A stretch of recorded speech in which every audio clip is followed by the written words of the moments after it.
Hello दोस्तों, स्वागत है आपका अपने YouTube चैनल ग्रुपिंग हब पे। तो जैसा कि अभी बिहार पुलिस का जो नेक्स्ट वैकेंसी आया है उसका एग्ज़ाम होने वाला है, तो उसी को लेकर हम लोग टेस्ट भी स्टार्ट किए थे, डेली प्रैक्टिस टेस्ट, और साथ ही साथ जो प्रीवियस ईयर क्वेश्चन पूछा गया है उसे भी कंप्लीट करवाया जा रहा है। ये ज्ञान मेदू जीएस एकेडमी का सेकेंड एडिशन का बुक है और इसमें टोटल 63 सेट है। ठीक है, 63 सेट है और इसे हम कंप्लीट करेंगे। तो चलिए शुरुआत करते हैं क्वेश्चन से।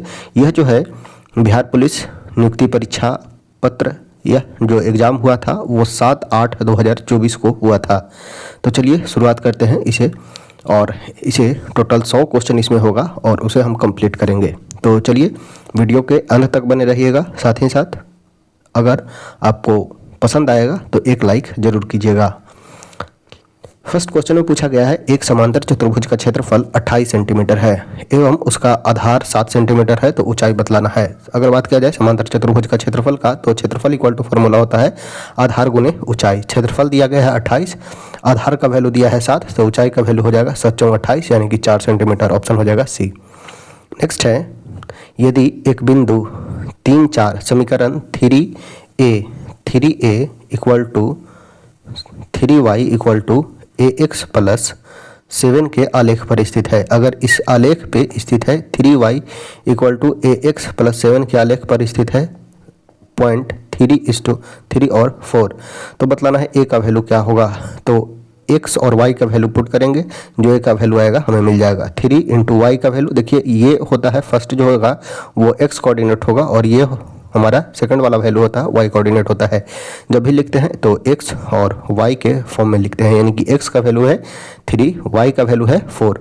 तो यहाँ पे दिया गया है 3y यानी कि 3 × 4 बराबर a की जगह पे a लिखेंगे, x की जगह पे 3 लिखेंगे प्लस 7, यानी कि 4 3 या 12 4 या 12 इक्वल टू 3a प्लस 7, यानी कि 12 - 7 5 बराबर होगा हमारा 3a के, यानी कि a बराबर यहाँ से लिख सकते हैं 5/3। ऑप्शन हो जाएगा वो हो जाएगा a। ठीक है, नेक्स्ट है 125 रुपये की निश्चित राशि 3 वर्ष में निश्चित वार्षिक चक्रवृद्धि ब्याज दर से 216 रुपया होता है, यानी कि मूलधन हमारा है 125 और ये ब्याज हो जाता है वो हो जाता है 216 रुपया। तो बतलाना है तो ब्याज की दर क्या था। तो चक्रवृद्धि ब्याज होता है, चक्रवृद्धि ब्याज इक्वल टू होता है यानी कि CI इक्वल टू होता है P × 1 + R/100⁴ ठीक है, तो CI का वैल्यू दिया हुआ है 216 रुपया, प्रिंसिपल हमारा है 125 रुपया इंटू 1 प्लस R का वैल्यू हमें फाइंड करना है R/100⁴ कितना सालों में, तो 3 वर्ष में, यानी कि n का वैल्यू हो जाएगा 3। तो यहाँ पे ये मल्टीप्लाई में है तो इधर आएगा तो डिवाइड में, यानी कि 216/125 बराबर 1 प्लस R/100⁴।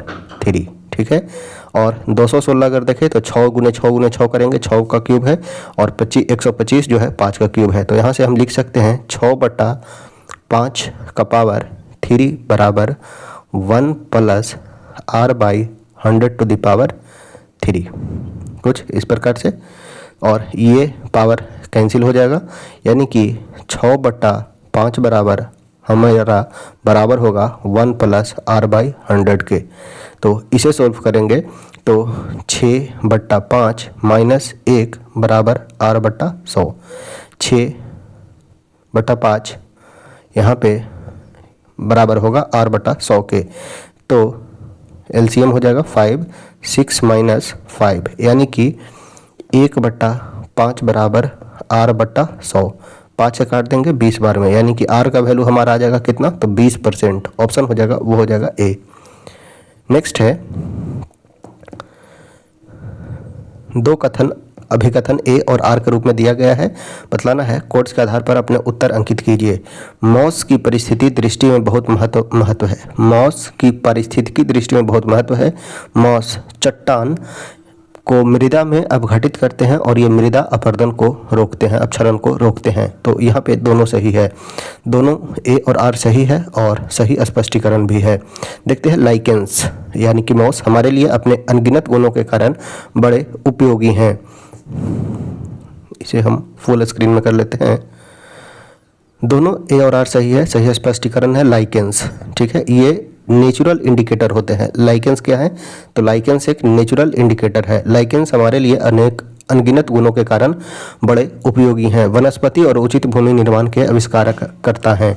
कड़ी और नंगी चट्टानों पर उगने वाली पहली वनस्पति परपटियम लाइकेन है। परपटीय लाइकेन, परपट्टी यानी कि परपट्टी पर परपटीय लाइकेन अपने द्वारा निर्मित अम्लों की सहायता से चट्टानों के लावा को अपने अवशिष्ट के साथ मिलाकर एक प्रकार की मिट्टी बनाती है। एक चटकीला नीला रंग ओरिकल, रॉकसेला और लेकानोरा नामक लाइकेन से प्राप्त होता है। ठीक है, नीला रंग जो हमें प्राप्त होता है ये सभी लाइकेन से भी प्राप्त होता है। भोजन के रूप में प्रयुक्त शैवाल कौन कौन सा है? तो याद रखना है अल्बा एक प्रकार का शैवाल है जो भोजन के रूप में लैमिनेरिया, फोराफाइरा, सॉर्गोसन और नॉस्टॉक ये सभी शैवाल जो हैं यूज किया जाता है भोजन के रूप में। अल्बा, लैमिनेरिया, पोराफाइरा, सॉर्गोसन, नॉस्टॉक। औषधि बनाने में प्रयुक्त शैवाल कौन कौन सा है? तो क्लोरेला नामक शैवाल से औषधि बनाया जाता है। क्लोरेला से क्लोरीन नामक प्रतिजैविक एवं लैमिनेरिया से टिंचर आयोडीन बनाया जाता है। मृदा को अनवीकरणीय संसाधन माना जाता है। वनस्पति जैसे वृक्ष, झाड़ी, घास, काई, मॉस आदि के पत्तों तथा जड़ों के सड़ने से ह्यूमस का निर्माण होता है जो मृदा की उर्वरता को बढ़ाने के साथ साथ ह्यूमस का निर्माण करते हैं और मृदा की उर्वरता बढ़ाने के साथ साथ मृदा के विकास में भी सहायक होते हैं। नेक्स्ट देखते हैं नारियल का ऊपरी भाग यानी कि छिलका किस प्रकार के उत्तक का बना होता है? तो देखे होंगे ये बहुत ही हार्ड रहता है। ठीक है, नारियल के ऊपर जो छिलका रहता है वो बहुत ही हार्ड रहता है यानी कि वह दृढ़ उत्तक है। ठीक है, दृढ़ उत्तक का टाइप है। देखते हैं नारियल का ऊपरी भाग दृढ़ उत्तक का बना होता है। नारियल का ऊपरी भाग दृढ़ उत्तक का बना होता है। दृढ़ उत्तक यानी कि स्क्लेरेन्काइमा की कोशिकाएं मृत, लंबी, संकरी तथा दोनों सिरों पर नुकीली होती है। इसमें जीव द्रव नहीं पाया जाता है एवं इनकी भित्ति लिग्निन के जमाव के कारण मोटी हो जाती है। जो मोटा होता है किसके कारण? तो लिग्निन के जमाव के कारण। दृढ़ उत्तक पौधे के तना, पत्ती के सिरा, फल तथा बीज के बीजावरण में पाए जाते हैं। जिन पौधे में रेशा प्राप्त होता है उनमें यह उत्तक प्रचुर मात्रा में पाया जाता है। ये उत्तक पौधों को यांत्रिक सहारा प्रदान करते हैं एवं उन्हें दृढ़ एवं लचीला बनाते हैं। दृढ़ उत्तक एक प्रकार का सरल अस्थायी उत्तक है। सरल अस्थायी उत्तक को 3 वर्गों में बांटा गया है, वो है मृदु उत्तक, स्थूल कुन उत्तक एवं दृढ़ उत्तक। पादप उत्तक को कुछ इस प्रकार से बांटा गया है। पादप उत्तक को विभाज्योत्तकी एवं अस्थायी उत्तक में, विभाज्योत्तकी एवं अस्थायी उत्तक में विभाज्योत्तकी उत्तक कौन कौन है? तो शीर्षस्थ उत्तक शीर्ष को बढ़ावा देते हैं, पार्श्व उत्तक जो मोटाई को बढ़ावा देते हैं एवं अंतर्वेशी उत्तक। वही अस्थायी उत्तक का बात किया जाए तो ये सरल एवं जटिल प्रकार के होते हैं। सरल प्रकार के मृदु उत्तक, स्थूल उत्तक, दृढ़ उत्तक ये सभी सरल है। वही जटिल उत्तक का बात किया जाए तो जाइलम और फ्लोएम ये जटिल उत्तक है। नेक्स्ट है पृथ्वी का कौन सा भाग महाजैव विविधता वाले क्षेत्र के रूप में जाना जाता है?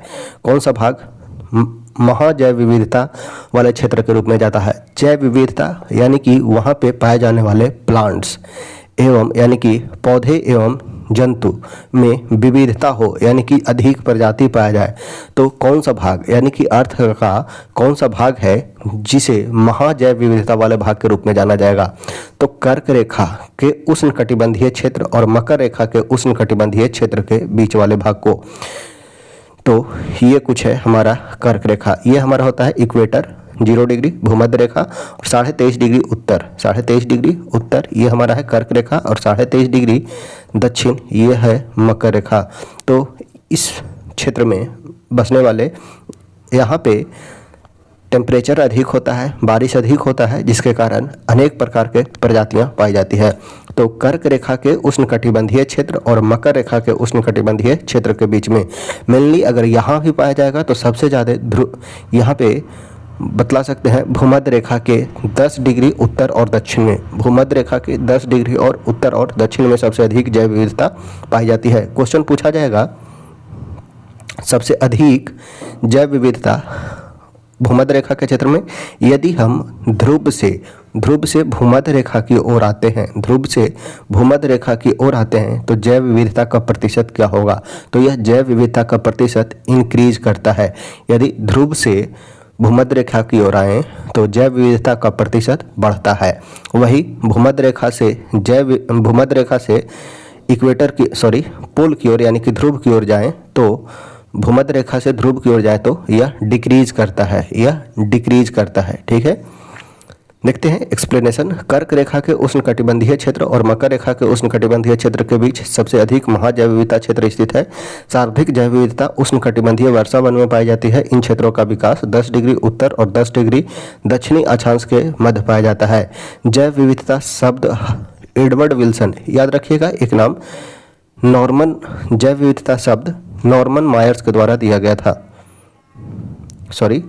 जैव विविधता शब्द WG रोजेन का नाम याद रखिएगा, WG रोजेन ने भी प्रयोग किया है। जैव विविधता का शब्द का प्रयोग WG रोजेन के द्वारा किया गया था। जैव विविधता एक संरक्षण अधिनियम आया, जैव विविधता संरक्षण अधिनियम आया वर्ष 2002 में, जैव विविधता संरक्षण अधिनियम। नेक्स्ट है, नॉर्मन मायर्स ने सबसे पहले 1988 में बायोडाइवर्सिटी हॉटस्पॉट शब्द का उपयोग किया था। बायोडाइवर्सिटी हॉटस्पॉट शब्द का प्रयोग नॉर्मन मायर्स के द्वारा 1988 में किया गया। विश्व में 36 जैव विविधता हॉटस्पॉट क्षेत्र हैं, जिसमें 4 हॉटस्पॉट क्षेत्र भारत में हैं। टोटल हॉटस्पॉट कितने हैं? तो 36 हॉटस्पॉट हैं, जिसमें 4 भारत में है। कौन कौन सा क्षेत्र है? तो वह हिमालय का क्षेत्र, इंडो बर्मा क्षेत्र, पश्चिमी घाट और सुंडालैंड। ठीक है, हिमालय क्षेत्र, इंडो बर्मा क्षेत्र, सुंडालैंड, पश्चिमी घाट। बायोडाइवर्सिटी शब्द का प्रयोग किसने किया?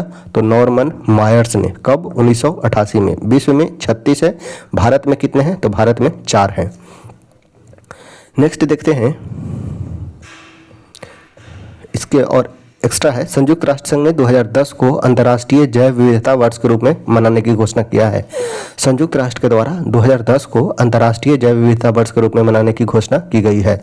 भारत का समुद्री राष्ट्रीय उद्यान कच्छ की खाड़ी में स्थित है। भारत में प्रचुर जैव विविधता केरल के पलक्कड़ जिला में स्थित शांत घाटी में पाया जाता है। शांत घाटी यह केरल में स्थित है, वहाँ भी जैव विविधता पाई जाती है। पश्चिमी घाट भारत का सबसे बड़ा संरक्षित वन है, पश्चिमी घाट। नेक्स्ट है, बेल जार के प्रयोग में KOH किस तरह के प्रकाश संश्लेषण की प्रक्रिया को प्रभावित करता है? तो KOH यानी कि पोटेशियम हाइड्रोक्साइड जार में उपस्थित कार्बन डाइऑक्साइड को अवशोषित कर लेता है। ठीक है, तो ऑप्शन हो जाएगा B। बेल जार प्रयोग में KOH जार में उपस्थित कार्बन डाइऑक्साइड को अवशोषित कर लेता है एवं इस तरह से प्रकाश संश्लेषण की प्रक्रिया को प्रभावित करता है। KOH कार्बन डाइऑक्साइड का अवशोषक है। बंद जार में KOH द्वारा मौजूद सभी कार्बन डाइऑक्साइड अवशोषित हो जाता है। और देखते हैं, कैल्शियम ऑक्साइड का यूज बतलाया गया है। कैल्शियम ऑक्साइड मकान बनाने में गारे के रूप में, कास्टिक सोडा के निर्माण में, सोडियम कार्बोनेट के निर्माण में, ब्लीचिंग पाउडर के निर्माण में यूज किया जाता है कैल्शियम ऑक्साइड का। मैग्नीशियम ऑक्साइड का यूज औषधि निर्माण में, रबड़ के वल्कनाइजेशन में, उत्प्रेरक के रूप में, बॉयलर में प्रयोग किया जाता है। कास्टिक सोडा जिसे NaOH बोलते हैं, NaOH सोडियम हाइड्रोक्साइड का यूज साबुन बनाने में, पेट्रोलियम के शुद्धिकरण में, कपड़ा एवं कागज बनाने में, दवा निर्माण में, घरों एवं कारखाना को साफ करने में यूज किया जाता है कास्टिक सोडा का। मैग्नीशियम हाइड्रोक्साइड का बात किया जाए, MgOH का हॉल्टवाइज, तो इसका इस्तेमाल पेट की अम्लीयता को दूर करने में किया जाता है। पेट की अम्लीयता को दूर करने में, अम्ल विषाक्तीकरण के एंटीडोट के रूप में, चीनी उद्योग में मोलासिस में से चीनी तैयार करने में किया जाता है। नेक्स्ट है, निम्न में कौन सा मानकीकरण चिन्ह सोने के आभूषण की शुद्धता के निर्धारण के लिए आवश्यक है? कौन सा मानकीकरण चिन्ह है जो सोने के आभूषण की शुद्धता के निर्धारण के लिए है? तो वह है हॉलमार्क। ठीक है, हॉलमार्क। एक मार्क का बात किया जाए तो एक मार्क यानी कि एग्रीकल्चर मार्क है, यानी कि कृषि से संबंधित वस्तु को एग्रीकल्चर मार्क दिया जाता है। ISI मार्क यह उद्योग क्षेत्र में दिया जाता है। सोने के आभूषण की शुद्धता का निर्धारण हॉलमार्क से किया जाता है। ठीक है, भारत सरकार ने 15 जून 2021 से सोना के आभूषण और कलाकृति की हॉलमार्किंग अनिवार्य किया है। एक मार्क क्या होता है? तो कृषि उत्पाद पर कार्यरत एक प्रमाण चिन्ह है। यह कृषि उत्पाद अधिनियम 1937 के तहत प्रदान किया जाता है।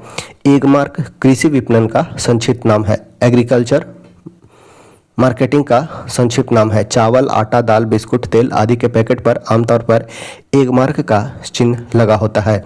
एग मार्क प्रयोगशाला नागपुर में स्थित है। ISI मार्क, ISI सर्टिफिकेशन क्या है? तो यह भारत में औद्योगिक उत्पाद के लिए मानक अनुपालन चिन्ह है, जिसका फुल फॉर्म है Indian standard institute mark. Indian standard institute mark.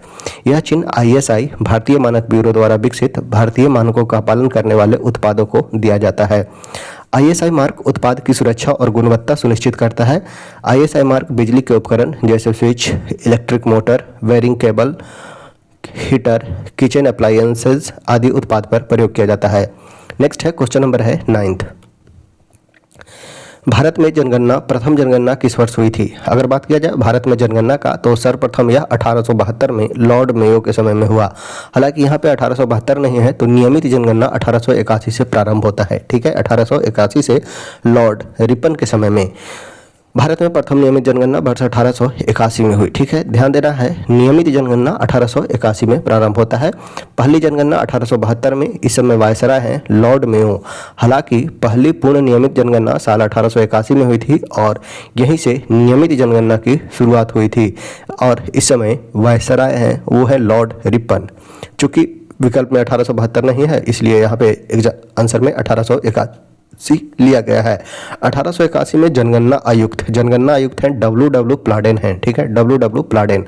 वही स्वतंत्र भारत के पहली जनगणना 1951 ईस्वी में जनगणना आयुक्त हैं RA गोपाल स्वामी। 1881 में हैं W प्लाडेन और 1951 में है RA गोपाल स्वामी। भारतीय संविधान की धारा 246 के अनुसार, भारतीय संविधान में धारा 246 के अनुसार देश की जनगणना कराने का दायित्व संघ सरकार को सौंपा गया है। यह संविधान की 7वीं अनुसूची में क्रम संख्या 69 पर अंकित है। जनगणना संगठन केंद्रीय गृह मंत्रालय के अधीन कार्यरत है, जिसका उच्चतम अधिकारी भारत का महापंजीयक एवं जनगणना आयुक्त होते हैं। यह देश के जनगणना संबंधी कार्यों को निर्देशित करता है तथा जनगणना के आंकड़े को जारी करता है। आधुनिक विश्व में सर्वप्रथम व्यवस्थित रूप से जनगणना स्वीडन में 1749 में कराई गई थी। विश्व में सर्वप्रथम कब? तो 1749 में कराई गई थी। कहाँ? तो स्वीडन में। ठीक है, विश्व में, आधुनिक विश्व में सर्वप्रथम व्यवस्थित रूप से जनगणना स्वीडन में 1749 में करवाई गई थी। वही दशकीय जनगणना की शुरुआत 1790 ईस्वी में अमेरिका से हुई, यानी कि 10 वर्ष के अंतराल पे यह जनगणना प्रारंभ होता है अमेरिका से 1790 से। ठीक है, प्रथम जनगणना स्वीडन में 1749 में और दशकीय जनगणना का प्रारंभ अमेरिका में 1790 से। इंग्लैंड में जनगणना की शुरुआत 1801 में हुई। ठीक है, इंग्लैंड में, यानी कि हम जब ब्रिटेन के गुलाम थे तो यहाँ स्टार्ट होता है, तो ब्रिटेन में कब हुआ? तो ब्रिटेन में हुआ 1801 में। ठीक है, जनगणना प्रत्येक 10 वर्ष के अंतराल पर की जाती है। नेक्स्ट है, संयुक्त राष्ट्र संघ के अनुसार सतत विकास से संबंधित लक्ष्य की संख्या कितना है? SDG सस्टेनेबल डेवलपमेंट गोल कितना है? तो SDG की संख्या है 17। ठीक है, 17 SDG गोल्स हैं। संयुक्त राष्ट्र के अनुसार सतत विकास से संबंधित लक्ष्यों की संख्या 17 है और उप लक्ष्य है 169। ठीक है, लक्ष्य है 17 और उप लक्ष्य है 169। इन लक्ष्यों को 2030 तक हासिल करने का लक्ष्य रखा गया है। इन लक्ष्यों को सितंबर 2015 में ऐतिहासिक संयुक्त राष्ट्र शिखर सम्मेलन में अपनाया गया। 2015 में अपनाया गया था 15 साल के लिए। 2030 में इस टारगेट को SDG के 17 गोल को पूरा करना है। संयुक्त राष्ट्र संघ का बात किया जाए तो इसकी स्थापना 24 अक्टूबर 1945 को हुई थी, द्वितीय विश्व युद्ध के बाद। संयुक्त राष्ट्र अथवा यूनाइटेड नेशन का नाम अमेरिका के तत्कालीन राष्ट्रपति फ्रैंकलिन डी रूजवेल्ट द्वारा दिया गया था। इसके संयुक्त राष्ट्र संघ के यूएनओ के 6 अंग हैं और वे 6 अंग हैं महासभा, सुरक्षा परिषद, आर्थिक एवं सामाजिक परिषद, प्रन्यास परिषद, अंतर्राष्ट्रीय न्यायालय एवं सचिवालय। संयुक्त राष्ट्र के कुल सदस्य देशों की संख्या है 193। नेक्स्ट है, कौन सा निम्न में शुद्ध शब्द छाटिए? कौन इनमें से शुद्ध है? तो नुपुर जो है वो शुद्ध हो जाएगा। अतिथि देखेंगे तो कुछ इस प्रकार से लिखा जाए, अतिथि, नुपुर, अर्चना, चरण, त्योहार, चेष्टा। नेक्स्ट है क्वेश्चन नंबर है 12। अंधेरे के हाथ बटेर लगना। अंधेरे के हाथ बटेर लगना लोकोक्ति का क्या अर्थ है? बिना ताकत का प्राप्त होना, मूर्ख को उपदेश देना, संयोग से अयोग्य या अनाड़ी को सफलता मिलना। तो यह हो जाएगा ऑप्शन नंबर सी, संयोग से अयोग्य या अनाड़ी को सफलता मिलना। अंधेर को बटेर लगना, यानी कि कुछ नहीं आता लेकिन उसे संयोग से अयोग या अनाड़ी को सफलता मिल जाना होता है। कुछ अन्य लोकोक्ति देखते हैं। इस हाथ दे उस हाथ ले, यानी कि कर्मों का फल शीघ्र पाना। एक पंथ दो काज, यानी कि एक नहीं बल्कि दो लाभ। मानो तो देव नहीं तो पत्थर, यानी कि विश्वास ही फलदायक होता है। चूहे घर में दंड पेलते हैं, यानी कि अभव ही अभव है। नीम हकीम खतरे जान, यानी कि अयोग्य से हानि। देसी मुर्गी बिलायती बोल, यानी कि बेमेल काम करना। बंदर का जाने अदरक का स्वाद, यानी कि मूर्ख गुण की कद्र करना नहीं जानता। मुंह में राम बगल में छोड़ी, जिसका अर्थ होता है कपटी। काला अक्षर भैंस बराबर, यानी कि निराक्षर, यानी कि निरानपढ़। ठीक है। नेक्स्ट है, निम्नलिखित शब्द में अतिवृष्टि शब्द के लिए सही विलोम शब्द का चयन करें। अतिवृष्टि तो हो जाएगा अनावृष्टि, ऑप्शन हो जाएगा डी। नेक्स्ट है, ईस्ट सेंट्रल रेलवे का मुख्यालय कहाँ है? ईस्ट सेंट्रल रेल मुख्यालय हो जाएगा, वो हो जाएगा हाजीपुर। East central rail. देखते हैं, उत्तर रेलवे का मुख्यालय हो जाएगा, वो हो जाएगा नई दिल्ली। देखते हैं यहाँ से,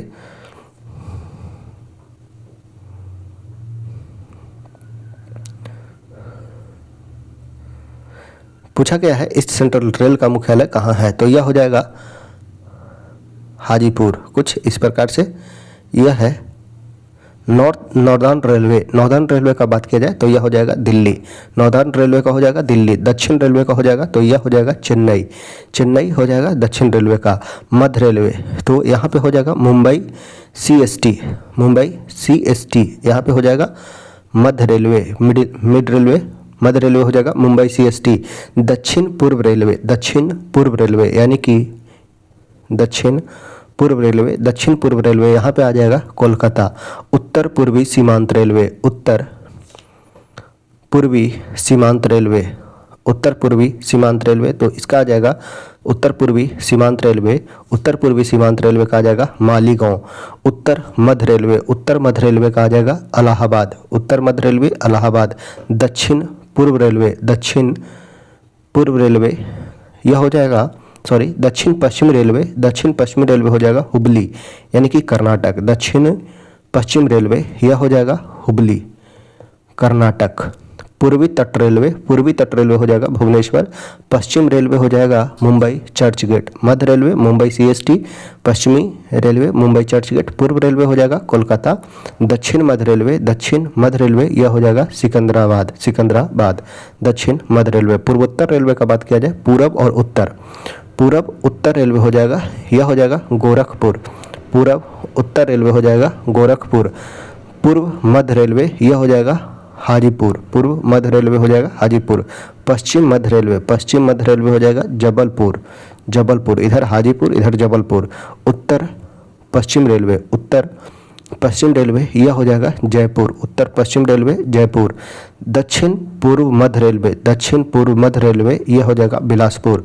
कोलकाता मेट्रो का कोलकाता हो जाएगा। दक्षिण तटीय रेलवे का हो जाएगा विशाखापट्टनम। भारत में सर्वप्रथम 16 अप्रैल 1853 को मुंबई से थाने के बीच 34 किलोमीटर के बीच ट्रेन चलाई गई थी। नेक्स्ट देखते हैं,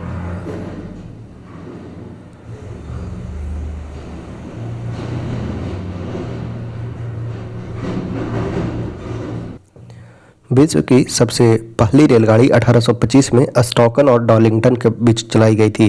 सबसे पहला रेल 1825 में, भारत में 1853 में। रेलवे बोर्ड की स्थापना मार्च 1905 में की गई थी। रेल बजट 1924-25 को एक वर्ष समिति के सिफारिश पे अलग किया गया था। ठीक है, एक वर्ष समिति के सिफारिश पे 24-25 में रेल बजट को आम बजट से अलग किया गया। रेल का राष्ट्रीयकरण वर्ष 1950 में हुआ। बोर्ड की स्थापना 1905 में, राष्ट्रीयकरण 1950 में। 2017 में रेल बजट को केंद्रीय बजट में पुनः शामिल कर लिया गया। देश में सबसे लंबी दूरी तय करने वाली रेलगाड़ी है विवेक एक्सप्रेस, जो डिब्रूगढ़ से कन्याकुमारी तक जाती है। टोटल 4286 किलोमीटर की दूरी तय करता है, 4286 किलोमीटर का। विश्व का सबसे लंबा रेल मार्ग ट्रांस साइबेरियन रेल मार्ग है, जो लेनिनग्राड से व्लादिवोस्टोक तक 9332 किलोमीटर लंबा है।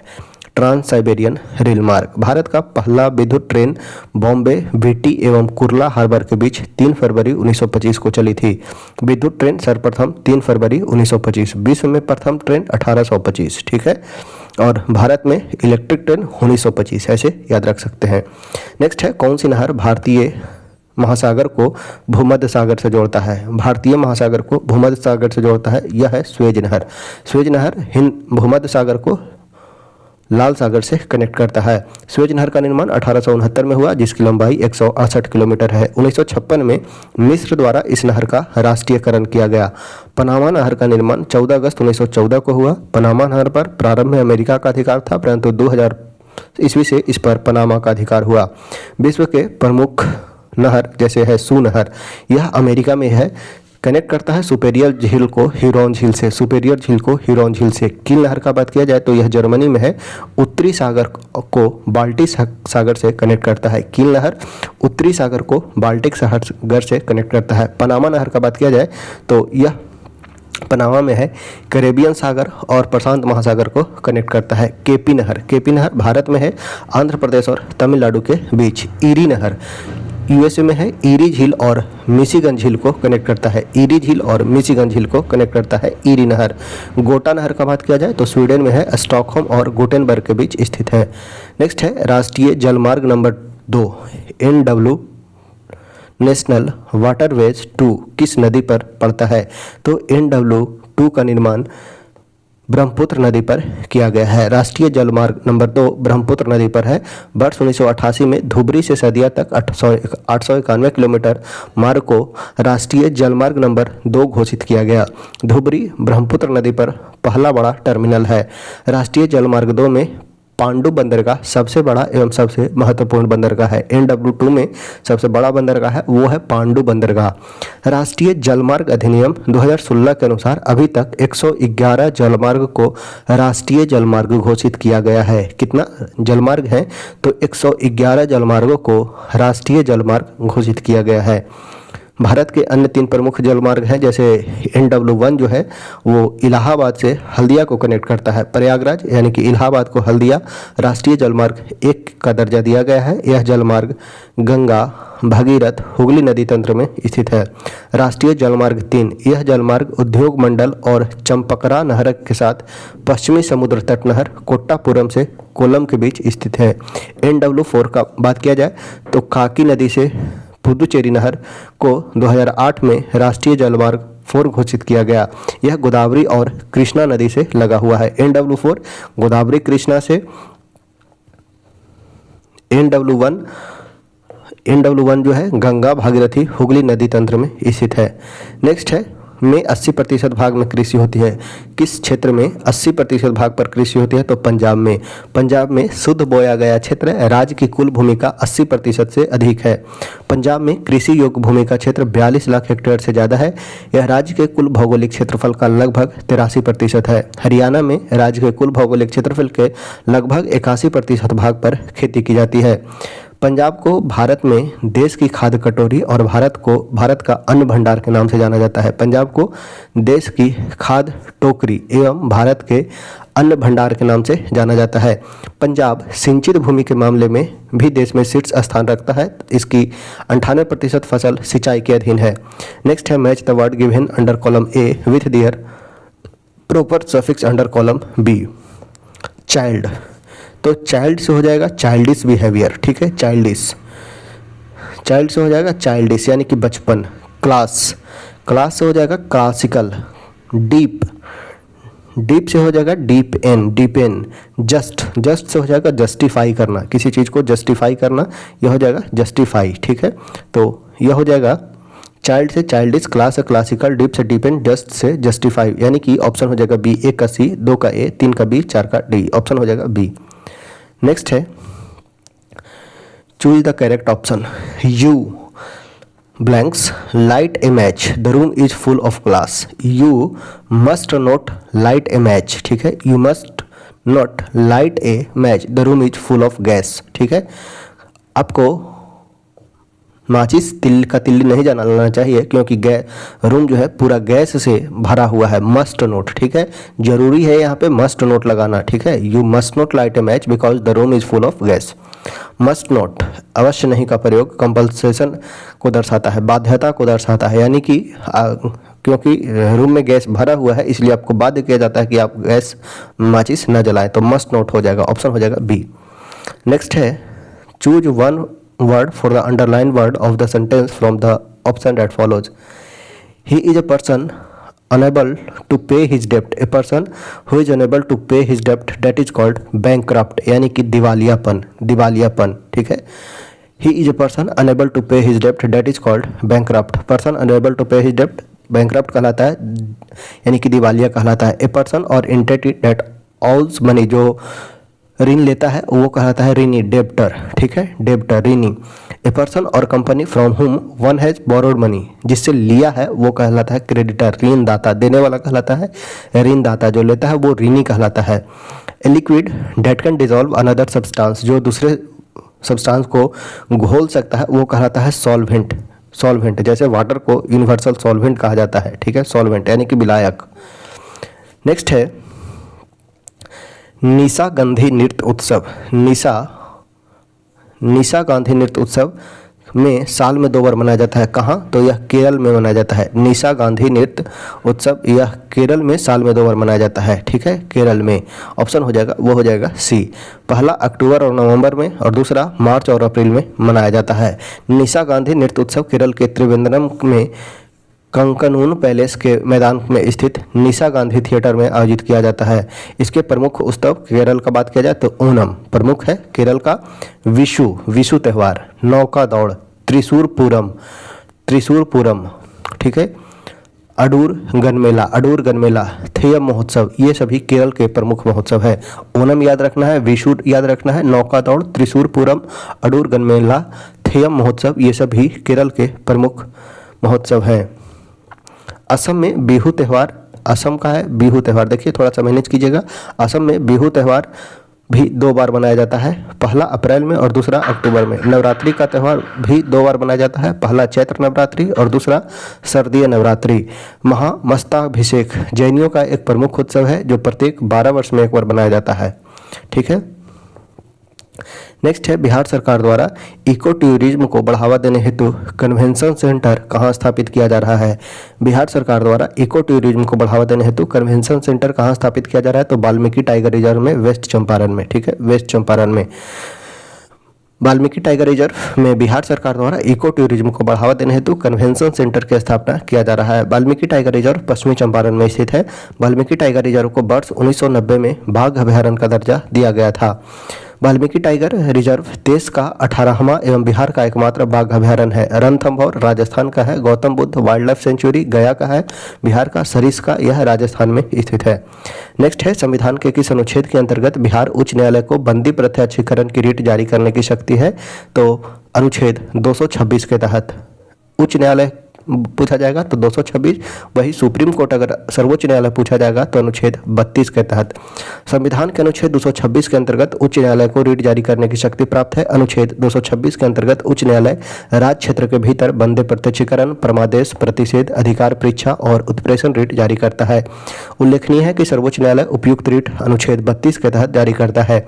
उच्च न्यायालय और सर्वोच्च न्यायालय रिट जारी करने की शक्ति के मध्य विभिन्न अंतर है। जैसे उच्च न्यायालय राज्य के सीमाओं के अंदर ही जारी कर सकता है, वही सर्वोच्च न्यायालय संपूर्ण देश में रिट जारी कर सकता है। उच्च न्यायालय अन्य प्रयोजन के लिए भी, यानी कि मूल अधिकार के प्रवर्तन के लिए भी उच्च न्यायालय रिट जारी कर सकता है। यह उच्च न्यायालय का रिट जारी करने का अधिक शक्ति को दर्शाता है। सर्वोच्च न्यायालय केवल मूल अधिकार के प्रवर्तन के लिए ही जारी कर सकता है, ठीक है। सर्वोच्च न्यायालय सिर्फ और सिर्फ मूल अधिकार के प्रवर्तन के लिए ही रिट जारी कर सकता है, वही उच्च न्यायालय मूल अधिकार के छोड़ अन्य मामले में भी रिट जारी कर सकता है। अनुच्छेद 226 द्वारा प्रदत्त स्वयं में एक मूल अधिकार उपचार रेमेडी मूल अधिकार है। अनुच्छेद 220 का बात किया जाए तो अस्थायी न्यायाधीश रहने के पश्चात विधि व्यवस्था पर निर्बंधन का बात किया गया है। अनुच्छेद 225 में विद्यमान उच्च न्यायालय के अधिकारिता से संबंधित है। 227 में सभी न्यायालय के अधीक्षण की उच्च न्यायालय की शक्ति का बात किया गया है। स्पोर्ट्स स्टार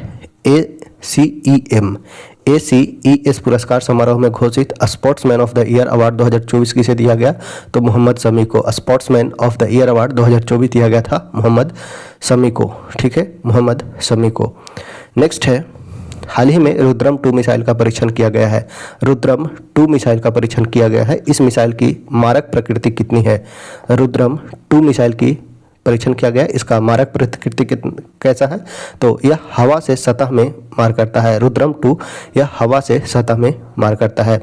रुद्रम 2 मिसाइल हवा से सतह पर मार करने वाली एक हाइपरसोनिक मिसाइल है। यह एंटी रेडिएशन मिसाइल है जिसे भारतीय वायुसेना के सुखोई 30 MKI फाइटर जेट से लॉन्च किया गया। रुद्रम 2 मिसाइल का परीक्षण DRDO ने उड़ीसा के चांदीपुर तट पर किया और इसका मारक क्षमता है 300 किलोमीटर। DRDO द्वारा इस लंबी दूरी के ग्लाइड बम गौरव का पहला सफल परीक्षण किया। इसे हैदराबाद स्थित अनुसंधान केंद्र इमारत द्वारा विकसित किया गया है। चेन्नई स्थित अग्निकुल कॉस्मोस ने दुनिया का पहला 3D प्रिंटेड रॉकेट अग्निबाण को आंध्र प्रदेश के श्रीहरिकोटा से सफल परीक्षण किया है। नेक्स्ट है बिहार के किस जिला में निक्रिंस पंप नहर योजना के निर्माण की घोषणा किया गया है? तो बक्सर में। निक्रिंस पंप नहर योजना की घोषणा किया गया है बिहार के किस जिला में? तो बक्सर में। बक्सर जिला में निक्रिंस पंप नहर योजना के निर्माण की घोषणा की गई है। बक्सर जिला के राजापुर क्षेत्र के 2700 हेक्टेयर भूमि पर खेती को सरल बनाने के लिए कर्मनासा पंप कैनाल का निर्माण किया जा रहा है। तेल और प्राकृतिक गैस निगम ONGC ने समस्तीपुर में कुआं खोदने की योजना बनाई है। नेक्स्ट है निम्नलिखित में कौन सा बहुकेंद्रीय मांसपेशी है? बहुकेंद्रीय मांसपेशी इसमें से कौन है? तो यह हो जाएगा कंकाल मांसपेशी। कंकाल मांसपेशी एक प्रकार का बहुकेंद्रीय मांसपेशी है। कंकाल की मांसपेशी धारीदार बहुकेंद्रीय तंतुओं के समांतर बंडल से बना होता है। वे मांसपेशी जो बिना सचेत नियंत्रण के सिकुड़ती है और अनैच्छिक मांसपेशी कहलाती है। जैसे हृदय की मांसपेशी सबसे मजबूत मांसपेशी होती है जबड़े की। हृदय की पेशियां बेलनाकार, शाखित और एकल केंद्रक होती है। पेशियां रेखित, आरेखित एवं हृदय 3 प्रकार की होती है। मानव शरीर में टोटल मांसपेशियों की संख्या है 639। आरेखित एवं अनैच्छिक पेशी इनका संकुचन इच्छाधीन नहीं होता है, जैसे आइरिस, टेस्टिस, मूत्राशय तथा रक्तवाहिनी का। रेखित या ऐच्छिक पेशी ये जंतु के कंकाल से संबंधित रहती है और इनमें ऐच्छिक गति होती है। यह बाह में, पैर में, गर्दन आदि अंगों में पाई जाती है। मांसपेशियों में एक्टिन और मायोसिन नाम के सिकुड़ने वाले प्रोटीन होते हैं। एक्टिन और मायोसिन जिसके कारण ये सिकुड़ते हैं, जो गति का कारण बनता है। एक्टिन और मायोसिन याद रखना है। नेक्स्ट है एगेरिकस की कोशिका भित्ति किसकी बनी होती है? एगेरिकस की कोशिका भित्ति बनी होती है किसका? तो काइटिन का। यह एक प्रकार का कवक है। एगेरिकस यानी कि मशरूम। देखिए यहाँ पे एगेरिकस लिखा है, कवक अगर लिखता आसानी से आप मार सकते थे। तो कवक यानी कि एगेरिकस का कोशिका भित्ति बना होता है काइटिन का। ठीक है, कोशिका भित्ति काइटिन का बना होता है, कवक का। काइटिन एक जटिल शर्करा है तथा सेल्यूलोज के बाद सबसे प्रचुर मात्रा में पाया जाने वाला पॉलीसेकेराइड है। सबसे अधिक पाया जाता है वो है सेल्यूलोज और सेल्यूलोज के बाद पाया जाता है काइटिन। ठीक है, कोशिका भित्ति कोशिका झिल्ली के ठीक बाहर पाई जाने वाली एक कठोर बाहरी परत होती है जो कोशिका को संरचनात्मक सहायता, आकार और सुरक्षा प्रदान करता है। कोशिका भित्ति पादप, जीवाणु और कवक की कोशिका में पाई जाती है। जंतु में कोशिका भित्ति नहीं पाया जाता है। नेक्स्ट है पादप की कोशिका भित्ति सेल्यूलोज की होती है एवं जीवाणु की कोशिका भित्ति पेप्टिडोग्लाइकन की पाई जाती है। याद रखना है, पादप की कोशिका भित्ति सेल्यूलोज का होता है। पादप की कोशिका भित्ति यह सेल्यूलोज का बना होता है। पादप का कोशिका भित्ति सेल्यूलोज का, जीवाणु का पेप्टिडोग्लाइकन का एवं कवक का कोशिका भित्ति वह काइटिन का बना होता है। 3 याद रखना है। सेल्यूलोज बना होता है किसका? तो पादप का कोशिका भित्ति, जीवाणु का कोशिका भित्ति तो यह बना होता है पेप्टिडोग्लाइकन का, कवक का कोशिका भित्ति यह बना होता है काइटिन का। नेक्स्ट देखते हैं, वैल्यू निकालना है रूट अंडर 1 प्लस बटा 1 माइनस। तो क्रॉस मल्टीप्लाई करेंगे तो ये हो जाएगा रूट अंडर में ही 1 प्लस कॉस थीटा बटा 1 प्लस कॉस थीटा। तो कुछ इस प्रकार से आप 10th में भी इस क्वेश्चन को बनाए होंगे, यानी कि 1 प्लस कॉस थीटा का होल स्क्वायर बटा 1 प्लस 1 माइनस, यानी कि 1 minus cos square theta, 1 minus cos square theta का वैल्यू हो जाएगा साइन स्क्वायर थीटा और ये भी रूट हो जाएगा। तो इसे कुछ इस प्रकार से लिख सकते हैं 1 प्लस कॉस थीटा बटा साइन थीटा का होल स्क्वायर, और स्क्वायर और रूट काटेंगे तो कुछ वैल्यू हमारा मिलेगा 1 प्लस कॉस थीटा बटा साइन थीटा, यानी कि 1 बटा साइन थीटा को लिख सकते हैं कॉसेक थीटा और कॉस थीटा बटा साइन थीटा को लिख सकते हैं कॉट थीटा, यानी कि कुछ इस रूप में। ये नेक्स्ट जो होगा ऐसा हो जाएगा 1 बटा साइन को लिख सकते हैं कॉसेक और कॉस बटा साइन को लिख देंगे कॉट। तो हमारा वैल्यू आ जाएगा फर्स्ट का। नेक्स्ट है 14 सेंटीमीटर त्रिज्या वाले वृत्त का क्षेत्रफल ज्ञात करें। पाई आर स्क्वायर वैल्यू लगा देना है, फॉर्मूला लगाना है, आंसर आ जाएगा 616। नेक्स्ट है प्रगति 2024 पहल। प्रगति 2024 पहल किस क्षेत्र में सहयोगात्मक अनुसंधान और नवाचार बढ़ाने के लिए केंद्रित है? तो आयुर्वेद के क्षेत्र में। प्रगति 2024 पहल आयुर्वेद क्षेत्र में सहयोगात्मक अनुसंधान और नवाचार बढ़ाने के लिए केंद्रित है। प्रगति 2024 पहल आयुर्वेद के क्षेत्र में सहयोगात्मक अनुसंधान और नवाचार को बढ़ावा देने के लिए केंद्रित है। प्रगति 2024 CCRAS की एक पहल है, केंद्रीय आयुर्वेद विज्ञान अनुसंधान परिषद का। ठीक है, नेक्स्ट देखते हैं प्रमुख पहल, जैसे ए हेल्प पहल। ए हेल्प पहल किससे संबंधित है? महिलाओं को स्वस्थ और पशुपालन उत्पादन के विस्तार के लिए मान्यता प्राप्त एजेंट के रूप में शामिल कर उन्हें सशक्त बनाना। ए हेल्प पहल संबंधित मंत्रालय है मत्स्य पालन, पशुपालन, डेयरी मंत्रालय और ग्रामीण विकास मंत्रालय की संयुक्त पहल है यह ए हेल्प पहल। अग्नि पहल, अग्नि आयुर्वेद ज्ञान नैपुण्य पहल। आयुर्वेद, ए फॉर अग्नि, जी फॉर ज्ञान, एन फॉर नैपुण्य, इनिशिएटिव पहल। अग्नि पहल का संबंध है आयुर्वेद के व्यवहारिक प्रथाओं के वैज्ञानिक सत्यापन के साथ मुख्य धारा में लाने से। केंद्रीय आयुर्वेदिक विज्ञान अनुसंधान परिषद आयुष मंत्रालय के द्वारा यह प्रारंभ किया गया है। 75/25 पहल। 75/75/25 रक्तचाप तथा मधुमेह पीड़ित लोगों को स्वास्थ्य संबंधी यह पहल शुरुआत किया गया है केंद्रीय स्वास्थ्य मंत्रालय के द्वारा। मेडटेक पहल। मेडटेक पहल का बात किया जाए तो एक ऐसा मंच जो युवा प्रतिभाओं को उनके शोध, ज्ञान, तर्क आदि को अंतिम रूप और नियामक मंजूरी दिलाने में मदद करेगा। मेडटेक पहल जो प्रारंभ किया गया है स्वास्थ्य एवं परिवार कल्याण मंत्रालय के द्वारा। नेक्स्ट है मेरा गांव मेरा धरोहर पहल। मेरा गांव मेरा धरोहर पहल भारत के राज्य और केंद्र शासित प्रदेश के गांव का एक वर्चुअली सांस्कृतिक मानचित्रण करना है। भारत के राज्य एवं केंद्र शासित प्रदेश के गांव का वर्चुअली सांस्कृतिक मानचित्रण करना है। यह प्रारंभ किया गया है केंद्रीय गृह मंत्री द्वारा सांस्कृतिक मंत्रालय के तहत प्रारंभ किया गया है मेरा गांव मेरा धरोहर पहल। नेक्स्ट देखते हैं केंद्रीय योजना, जैसे हाल ही में पीएम सूर्य घर मुफ्त बिजली योजना शुरुआत की गई 13 फरवरी 2024 को। पीएम सूर्य घर मुफ्त बिजली योजना। पीएम किसान सम्मान निधि योजना 24 फरवरी 2019 को प्रारंभ किया गया। पीएम किसान सम्मान निधि योजना। प्रधानमंत्री उज्ज्वला योजना 1 मई 2016 को। उज्ज्वला योजना। प्रधानमंत्री जन धन योजना 28 अगस्त 2014 को प्रारंभ किया गया था। मिशन इंद्रधनुष योजना 15 दिसंबर 2024 को। पीएम सूर्य घर मुफ्त बिजली योजना, जिसके अंतर्गत छतों पे सोलर लगाने का बात किया गया है। पीएम किसान सम्मान निधि योजना किस्तों के रूप में 2000 रुपये किसानों को दिया जाएगा। उज्ज्वला योजना के तहत सिलेंडर बांटा जा रहा है। जन धन योजना डायरेक्ट ट्रांसफर के लिए खाता खुलवाया गया था। इंद्रधनुष योजना, मिशन इंद्रधनुष का संबंध है 7 टीके जो महिला एवं बच्चों से संबंधित है, टीकों को समय पर देना। नेक्स्ट है किस राज्य में काजी नेमू को राजफल घोषित किया गया है? काजी नेमू कहाँ का है? तो यह है असम का। असम राज्य में काजी नेमू को राजफल घोषित किया गया है। काजी नेमू को असम का राजफल 12 फरवरी 2024 को कृषि मंत्री अतुल बोरा ने घोषित किया। काजी नेमू को वर्ष 2019 में जीआई टैग प्राप्त हुआ था। अगर बात किया जाए असम का, तो राजधानी है दिसपुर, भाषा है असमिया, बोडो और बंगाली। पक्षी है सफ़ेद पंख वाला बत्तख। असम का राजकीय पक्षी है सफ़ेद पंख वाला बत्तख। पुष्प है, असम का पुष्प का बात किया जाए तो फॉक्सटेल आर्किड वहाँ का राजकीय पुष्प है। उच्च न्यायालय गुवाहाटी उच्च न्यायालय है। जीआई टैग क्या होता है? तो टैग एक ऐसा नाम या संकेत है जो कुछ उत्पादों को दिया जाता है जो किसी विशिष्ट भौगोलिक स्थान या उत्पत्ति से संबंधित होते हैं। कुछ राज्य एवं राजकीय फल, जैसे त्रिपुरा का है रानी अनानास, सिक्किम का है मंदारिन संतरा, हिमाचल प्रदेश का है सेब, उत्तराखंड में है काफल जंगली फल, गुजरात में है ड्रैगन फ्रूट, मध्य प्रदेश में है आम। नेक्स्ट है निम्नलिखित में कौन सी प्रक्रिया उन पौधों को उगाने के लिए उपयोगी है जो बीज उत्पन्न करने की क्षमता खो चुके हैं?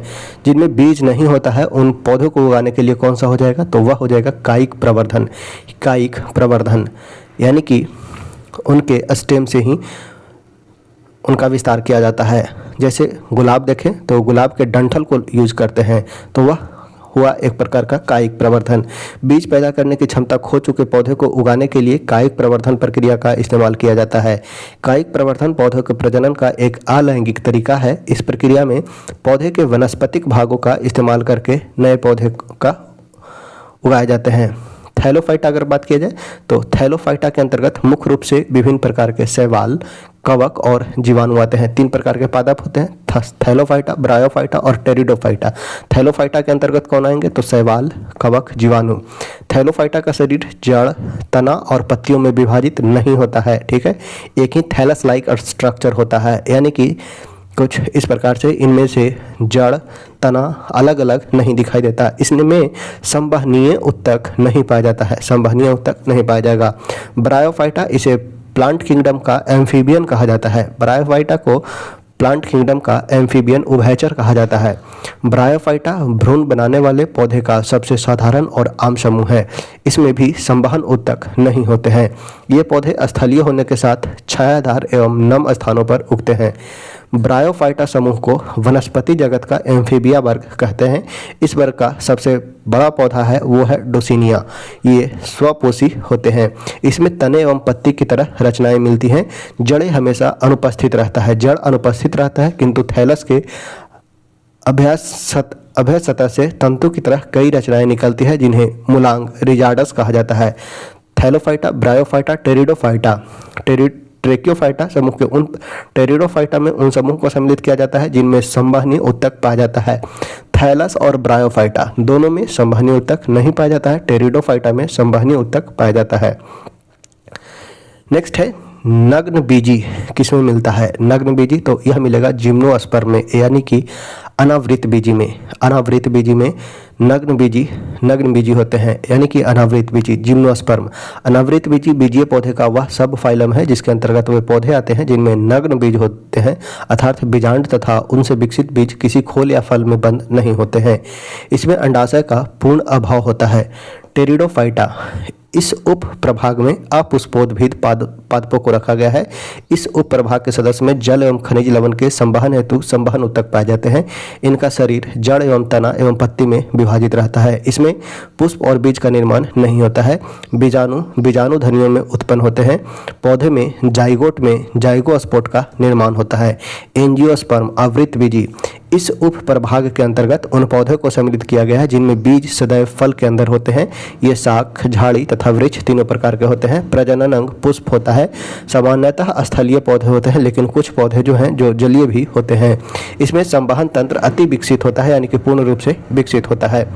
नेक्स्ट है एक विशिष्ट कार्य करने के लिए कोशिका द्वारा अस्थायी रूप और आकार लेने की क्रिया क्या कहलाता है? तो यह विभेदीकरण कहलाता है। एक विशिष्ट कार्य करने के लिए कोशिका द्वारा अस्थायी रूप और आकार लेने की क्रिया विभेदीकरण कहलाती है। एक विशिष्ट कार्य करने के लिए विभेदीकरण कहलाती है। किसी जीव के शरीर में कोशिकाओं के समूह को उत्तक कहते हैं। एक अस्थायी उत्तक परिपक्व जीवित या मृत कोशिकाओं से बना होता है जो विभाज्योत्तक उत्तकों से विभाजित होता है। विभेदन प्रक्रिया विभिन्न प्रकार के अस्थायी उत्तक के विकास का कारण बनती है। नेक्स्ट है विभेदन, देखते हैं विभेदन क्या है। तो एक कोशिका विभेदन प्रक्रिया के माध्यम से विभाजित होने की अपनी क्षमता को पुनः प्राप्त कर सकती है।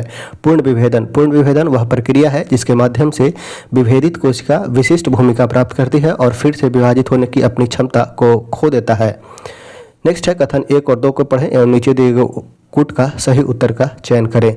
अनुच्छेद 356 के अंतर्गत उद्घोषणा जारी करने के साथ ही राज्य विधानसभा अवश्य भावी भंग हो जाती है। तो नहीं, राज्य विधानसभा भंग नहीं होता है।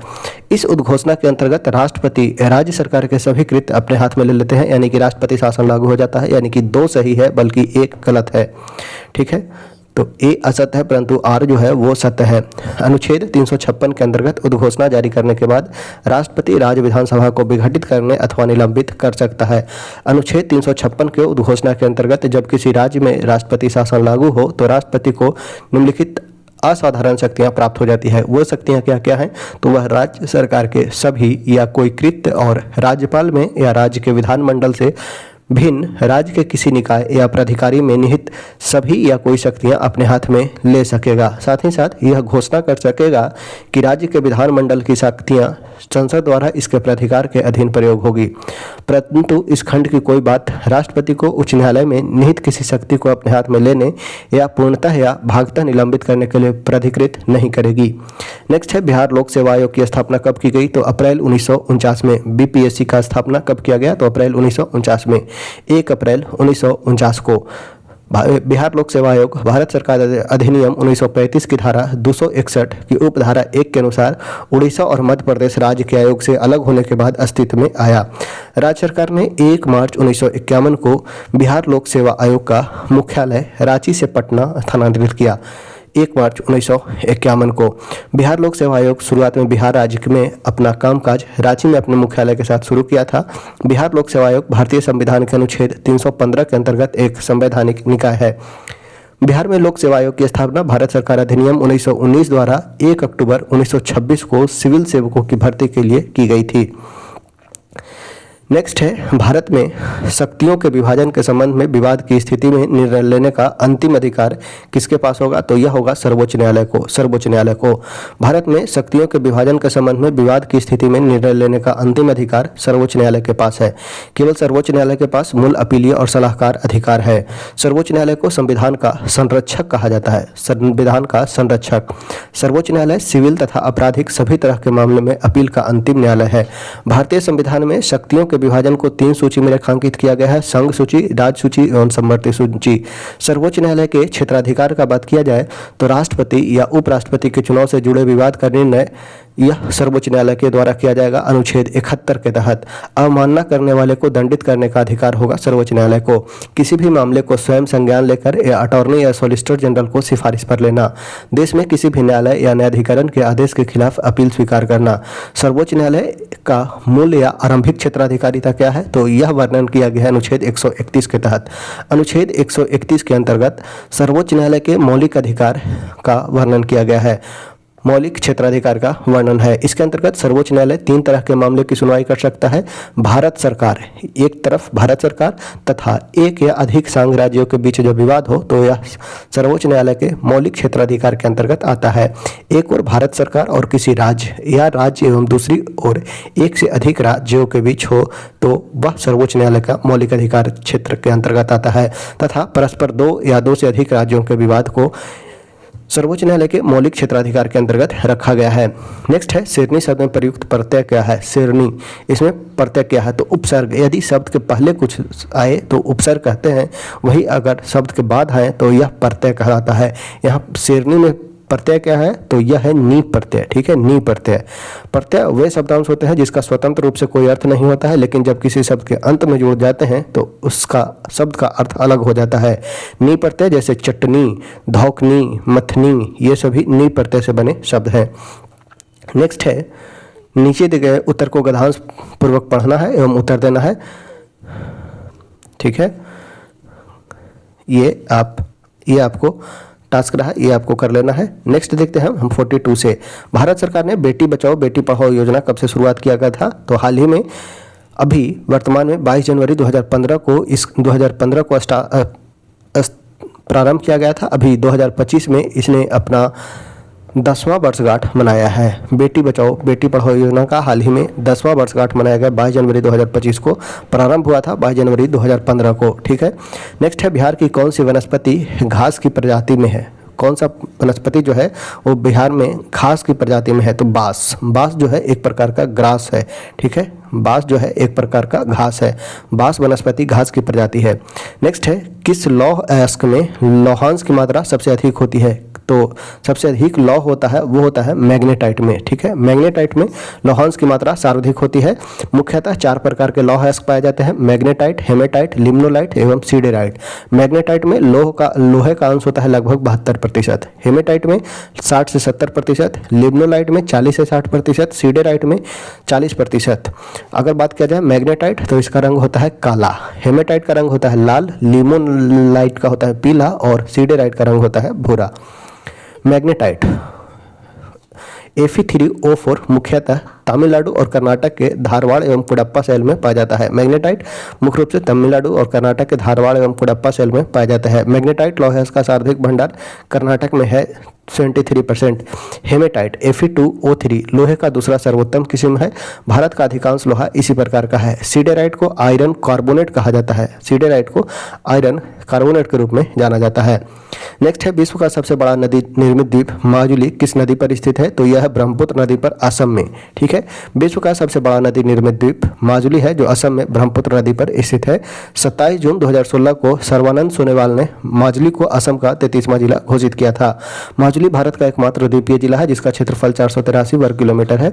ब्रह्मपुत्र नदी मानसरोवर झील के पास कैलाश श्रेणी से के चोमाडोंग ग्लेशियर से निकलता है। ठीक है, ब्रह्मपुत्र नदी मानसरोवर झील के निकट कैलाश मानसरोवर से चेमाडोंग ग्लेशियर से निकलता है। ब्रह्मपुत्र नदी को तिब्बत में सांगपो, इंपॉर्टेंट यहाँ पे ध्यान देना है, क्वेश्चन पूछा जाता है। ब्रह्मपुत्र नदी का अलग अलग नाम है अलग अलग जगह पे, तो तिब्बत में इसे सांगपो के नाम से, अरुणाचल प्रदेश में दिहांग के नाम से, असम में ब्रह्मपुत्र के नाम से एवं बांग्लादेश में जमुना के नाम से जाना जाता है। ठीक है, ध्यान दीजिएगा, ब्रह्मपुत्र नदी को तिब्बत में सांगपो, अरुणाचल प्रदेश में दिहांग के नाम से, असम में ब्रह्मपुत्र के नाम से, बांग्लादेश में जमुना के नाम से जाना जाता है। ब्रह्मपुत्र विश्व की सबसे लंबी नदियों में से एक है, जो गंगा नदी के साथ मिलकर विश्व का सबसे बड़ा नदी डेल्टा सुंदरबन बनाता है। राष्ट्रीय जलमार्ग संख्या 2 को सदिया से धुबरी तक जो है वो ब्रह्मपुत्र नदी पर ही बनाया गया है। NW2 यह ब्रह्मपुत्र नदी पर बनाया गया है, जो सदिया से धुबरी को कनेक्ट करता है। नेक्स्ट है मध्य हिमालय को हिमाचल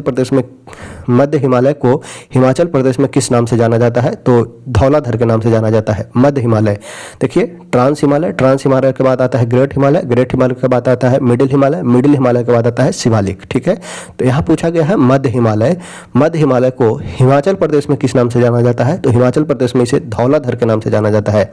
ठीक है, धौलाधर के नाम से मध्य हिमालय को हिमाचल प्रदेश में धौलाधर श्रेणी के नाम से जाना जाता है। धौलाधर श्रेणी पीर पंजाल के दक्षिण तथा दक्षिण पूर्व में स्थित है। मध्य हिमालय को पश्चिम से पूर्व तक निम्नलिखित श्रेणियों में बांटा गया है, जैसे पीर पंजाल श्रेणी जम्मू कश्मीर में, धौलाधर श्रेणी हिमाचल प्रदेश में, मंसूरी श्रेणी उत्तराखंड में, महाभारत श्रेणी नेपाल में। मध्य हिमालय को लघु हिमालय, महाभारत श्रेणी एवं हिमाचल श्रेणी के नाम से जाना जाता है। मेन सेंट्रल थ्रस्ट MCT द्वारा बृहद हिमालय से तथा मेन बाउंड्री फॉल्ट द्वारा बा हिमालय से अलग होता है। मेन सेंट्रल थ्रस्ट द्वारा मध्य हिमालय जो है MCT द्वारा बृहद हिमालय से तथा मेन बाउंड्री फॉल्ट द्वारा बा हिमालय, शिवालिक से, यहाँ पे बाह नहीं बल्कि शिवालिक से कर लीजिएगा, शिवालिक हिमालय या बा हिमालय से अलग होता है। नेक्स्ट है सौरमंडल का सबसे बड़ा ग्रह कौन सा है? तो यह है बृहस्पति, जुपिटर सबसे बड़ा ग्रह है। अगर बात किया जाए क्रम का तो यह है सन से देखेंगे तो Mercury, Venus, Earth, Mars, Jupiter, Saturn, Uranus, Neptune, ये सन के अनुसार है, दूरी के अनुसार, यानी कि सूर्य से दूरी के अनुसार कुछ इस प्रकार से है, Mercury, Venus, Earth, Mars, Jupiter, Saturn, Uranus, Neptune. वही अगर बड़ा का बात किया जाए तो जुपिटर का क्रम पहला है, उसके बाद सैटर्न, यूरेनस, नेपच्यून, पांचवा ग्रह है वो हमारा पृथ्वी है, पांचवा जो है वो हमारा पृथ्वी है। ठीक है, सौरमंडल का सबसे बड़ा पूछा था तो यह हो जाएगा बृहस्पति। बृहस्पति सौरमंडल का सबसे बृहद ग्रह है, यह सबसे भारी ग्रह है और सूर्य से दूरी के क्रम में 5वां स्थान पर है। बृहस्पति ग्रह की खोज गैलीलियो के द्वारा की गई थी। बृहस्पति की खोज गैलीलियो ने की थी। यह सूर्य की परिक्रमा लगभग 12 वर्ष में पूरा करता है तथा अक्ष पर लगभग 9 घंटा 56 मिनट में एक चक्कर पूरा करता है। ठीक है, इसके बड़े आकार के कारण इसे तारा सदृश ग्रह भी कहा जाता है। बड़ा आकार होने के कारण तारा के जैसा भी ग्रह कहा जाता है। इसे मास्टर ऑफ गॉड्स के उपनाम से भी जाना जाता है। जुपिटर को मास्टर ऑफ गॉड्स की भी उपमा दी जाती है। गैनीमेड, कैलिस्टो, आयो और यूरोपा बृहस्पति के प्रमुख उपग्रह है। गैनीमेड, कैलिस्टो, आयो, यूरोपा ये सभी बृहस्पति के प्रमुख उपग्रह हैं। गैनीमेड है सौरमंडल का सबसे बड़ा उपग्रह है। सौरमंडल का सबसे उपग्रह वह है गैनीमेड और यह किसका उपग्रह है? तो यह है जुपिटर का। बृहस्पति का पलायन वेग 59.6 किलोमीटर जो सौरमंडल के अन्य सभी ग्रहों में सबसे अधिक है। पृथ्वी का पलायन वेग है वो है 11.2 किलोमीटर प्रति सेकंड। नेक्स्ट है भारत में कृषि एवं संबंधित गतिविधियों को ऋण का वितरण करने में कौन सा बैंक या संस्थाएं सर्वोच्च हिस्सा रखती है? तो वह है वाणिज्यिक बैंक, कमर्शियल बैंक।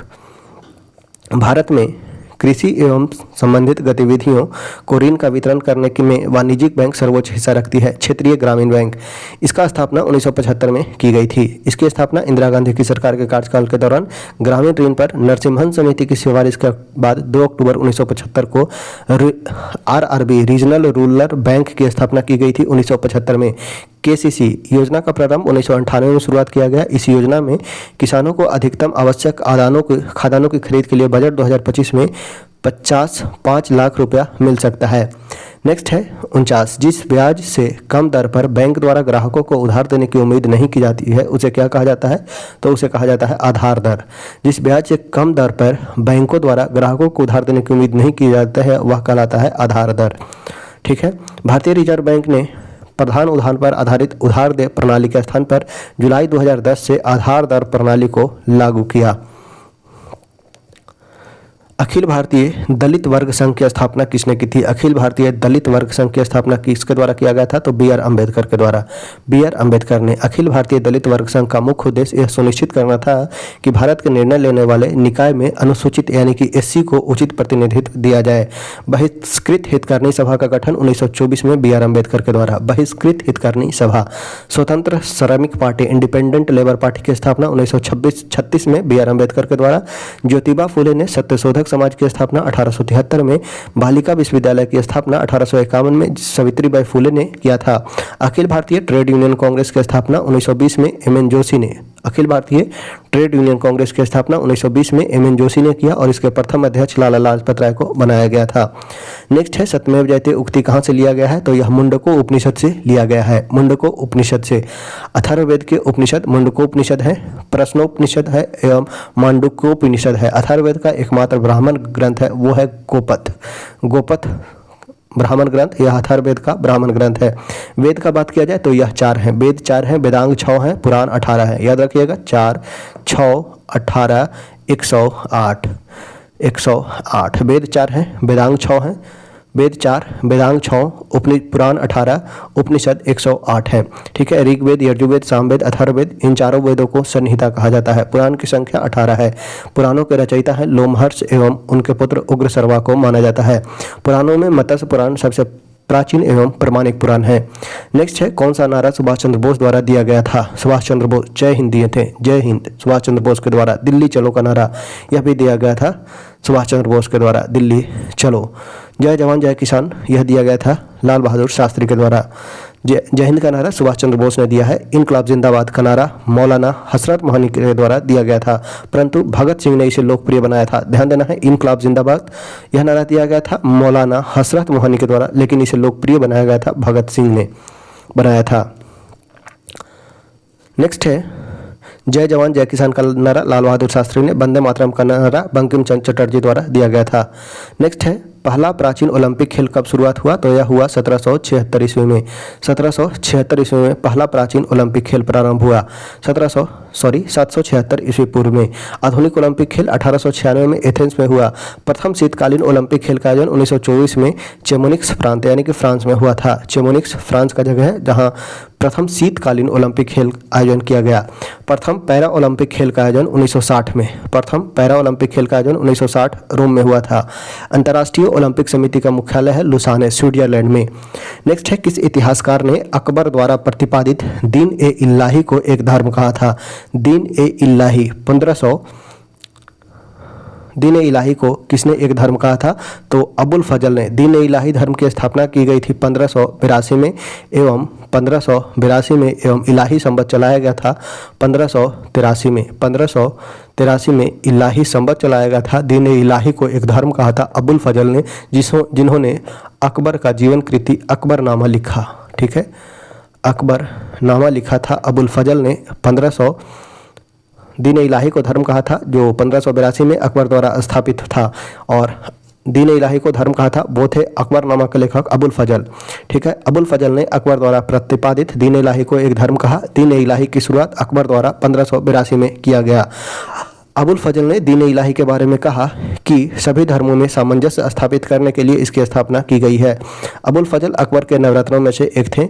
बीरबल दीन ए इलाही को स्वीकार करने वाला प्रथम एवं अंतिम हिंदू था। ठीक है, बीरबल दीन ए इलाही को स्वीकार करने वाला प्रथम एवं अंतिम हिंदू था।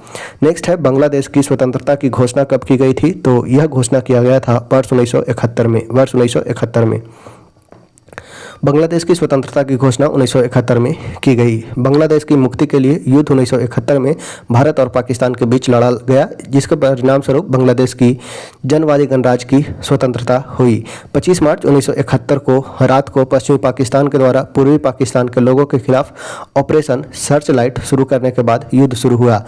25 मार्च 1971 याद रखना है, 25 मार्च 1971 को रात के पश्चिमी पाकिस्तान के द्वारा पूर्वी पाकिस्तान यानी कि वर्तमान में बांग्लादेश के लोगों के खिलाफ ऑपरेशन सर्चलाइट शुरू करने के बाद युद्ध शुरू होता है।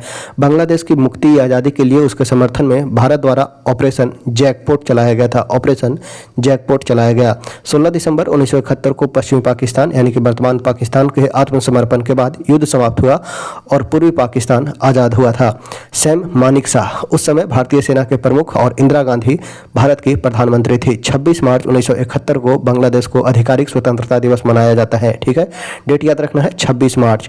यहाँ से डेट याद रखना है 4 दिसंबर, 16 दिसंबर और 26 मार्च। 4 दिसंबर, 16 दिसंबर और 26 मार्च। 4 दिसंबर भारत ने सहयोग किया, 16 दिसंबर युद्ध समाप्ति होता है एवं 26 मार्च को बांग्लादेश आधिकारिक स्वतंत्रता दिवस मनाता है और इसके बाद से बांग्लादेश नाम प्रभावी है। ठीक है, आदिवासी नेता सिद्धू और कान्हू किस क्षेत्र से संबंधित है? तो इनका संबंध है संथाल परगना से। सिद्धू, कान्हू, चांद भैरव संथाल विद्रोह से संबंधित है। संथाल विद्रोह जो होता है 1855-56 में। ठीक है, 1855-56 के संथाल विद्रोह के नेता हैं सिद्धू, कान्हू, चांद भैरव। संथाल विद्रोह का नेतृत्व 1855-56 में सिद्धू और कान्हू ने किया। 30 मई 1855 को भगनेडीह के चुन्नू मांझी के 4 पुत्र सिद्धू, कान्हू, चांद भैरव ने 10,000 संथालियों के साथ संथाल विद्रोह का झंडा बुलंद किया। यह विद्रोह दामन एको जो वर्तमान का भागलपुर और राजमहल के पास का क्षेत्र है से बाहरी लोगों को बाहर निकालने के लिए हुआ था। सिद्धू और कान्हू को साल 1856 में फांसी दे दी गई थी। नेक्स्ट है गंगा सागर मेला किस अवसर पर आयोजित होता है? तो यह मकर संक्रांति के दिन आयोजित होता है। गंगा सागर मेला मकर संक्रांति के अवसर पर आयोजित होता है। गंगा सागर मेला एक धार्मिक त्यौहार है और कुंभ के मेले के बाद दूसरा सबसे बड़ा मेला है। गंगा सागर मेला कुंभ मेला के बाद दूसरा सबसे बड़ा मेला है। गंगा सागर मेला एक पवित्र समागम है जो हर साल मकर संक्रांति के समय गंगा नदी और बंगाल की खाड़ी के पवित्र संगम पर होता है। नेक्स्ट है कौन सी यूपीआई की विशेषता नहीं है? यूपीआई यूनिफाइड पेमेंट्स इंटरफेस की विशेषता इनमें से कौन नहीं है? तो यह इससे तुरंत मुद्रा का हस्तांतरण होता है, बिल्कुल सही। 24/7 तथा 365 दिन कार्य करता है, बिल्कुल सही है। विभिन्न बैंकों के लिए विभिन्न मोबाइल ऐप नहीं, सभी बैंकों के लिए एक ही मोबाइल ऐप के द्वारा क्यूआर कोड प्रयुक्त होता है, बिल्कुल सही है। तो ऑप्शन सी जो है वो विशेषता नहीं है। विभिन्न बैंकों के लिए विभिन्न मोबाइल ऐप यूपीआई की विशेषता नहीं है। यूपीआई एकाधिक बैंक खातों को एक ही मोबाइल एप्लीकेशन में जोड़ता है तथा कई बैंकिंग सुविधाओं को एक साथ जोड़ता है। वर्ष 2016 में एनपीसीआई ने 21 सदस्य बैंकों के साथ यूपीआई को लॉन्च किया। यूपीआई लेनदेन हेतु 24/7 साल के 365 दिन होते हैं। बिहार से झारखंड राज्य के विभाजन के बाद बिहार लोक सेवा आयोग के सदस्य की संख्या कितनी रही है? बिहार से झारखंड राज्य के विभाजन के बाद बिहार लोक सेवा आयोग के सदस्यों की संख्या कितनी रही है? तो यह रहा है 6। ठीक है, बिहार और झारखंड राज्य के विभाजन के बाद अधिसूचना के 1960 बिहार लोक सेवा आयोग के सदस्यों की संख्या 6 हो गई है। बिहार लोक सेवा आयोग बीपीएससी के वर्तमान अध्यक्ष सहित 6 सदस्य हैं। वर्तमान में 2025 बिहार लोक सेवा आयोग के अध्यक्ष परमार रवि मनुभाई है। संविधान के 14वें भाग में अनुच्छेद 315 से 23 तक राज्य एवं संघ लोक सेवा आयोग की स्वतंत्रता, शक्ति एवं कार्य के अलावा इसके संगठन तथा सदस्यों की नियुक्ति एवं बर्खास्ती आदि का वर्णन किया गया है। राज्य लोक सेवा आयोग का बात किया जाए तो इसमें एक अध्यक्ष एवं अन्य सदस्य होते हैं जिनकी नियुक्ति राज्यपाल के द्वारा की जाती है। संघ लोक सेवा आयोग इसमें एक अध्यक्ष एवं कुछ अन्य सदस्य होते हैं जिनकी नियुक्ति राष्ट्रपति के द्वारा किया जाता है। वर्तमान में 2025 में अध्यक्ष है यूपीएससी के प्रीति सूदन। राज्य लोक सेवा आयोग के अध्यक्ष एवं सदस्य पद ग्रहण करने की तारीख से 6 वर्ष की अवधि तक या 62 वर्ष की उम्र तक जो भी पहले हो पद धारण करते हैं। वही संघ लोक सेवा आयोग के अध्यक्ष 6 वर्ष या 65 वर्ष, यहाँ एज का डिफरेंस है 3 साल का, यही ध्यान देना है। इन्हें राष्ट्रपति द्वारा संविधान में वर्णित प्रक्रिया से हटाया जा सकता है तथा इन्हें भी सेम राष्ट्रपति द्वारा संविधान में वर्णित प्रक्रिया से हटाया जा सकता है। नेक्स्ट है open office clack. Open office clack में एक सेल या एक सेल रेंज की किसी वर्कशीट में दर्शाता है जिसकी वैल्यू को फॉर्मूले में प्रयुक्त किया जाता है, तो सेल। ठीक है, ओपन ऑफिस क्लैक में सेल CELL एक सेल या एक सेल रेंज की किसी वर्कशीट में दर्शाता है जिसकी वैल्यू को फॉर्मूले में प्रयुक्त किया जाता है। नेक्स्ट है सिफगो मैग्नोमीटर एक उपकरण है जिसे किसके मापने के लिए यूज किया जाता है, तो ब्लड प्रेशर को मापने के लिए यूज किया जाता है सिफगो मैग्नोमीटर। ठीक है। सामान्य मनुष्य का रक्तदाब होता है 120/80 mm ऑफ Hg, ठीक है। सिस्टोलिक होता है 120 और डायस्टोलिक होता है 80। जैसे कुछ अन्य महत्वपूर्ण मापक यंत्र जैसे हृदय गति मापने के लिए कार्डियोग्राफ का यूज किया जाता है, श्रवण शक्ति सुधारने के लिए ऑडियोफोन का यूज किया जाता है, पौधे की वृद्धि का अभिलेखन के लिए क्रिस्कोग्राफ, समुद्र की गहराई के लिए फेदोमीटर का यूज किया जाता है, गैस का घनत्व मापने के लिए मैनोमीटर का यूज किया जाता है, गैस का घनत्व के लिए मैनोमीटर का, प्रकाश प्रदीप्ति के मापने के लिए फोटोमीटर का, अत्यंत उच्च ताप के लिए पायरोमीटर का यूज किया जाता है, गुर्दे खराब होने पर रक्त शोधन हेतु डायलिसिस यूज किया जाता है, द्रव की आपेक्षिक आर्द्रता मापने के लिए हाइड्रोमीटर का प्रयोग किया जाता है, वर्षा की मात्रा के मापन के लिए रेन गेज प्रयोग किया जाता है। नेक्स्ट है अनुमस्तिष्क, मेडुला और पोन्स किसके भाग हैं? तो ये सभी पश्च मस्तिष्क के भाग हैं। अनुमस्तिष्क, मेडुला, पोन्स ये सभी पश्च मस्तिष्क के भाग हैं।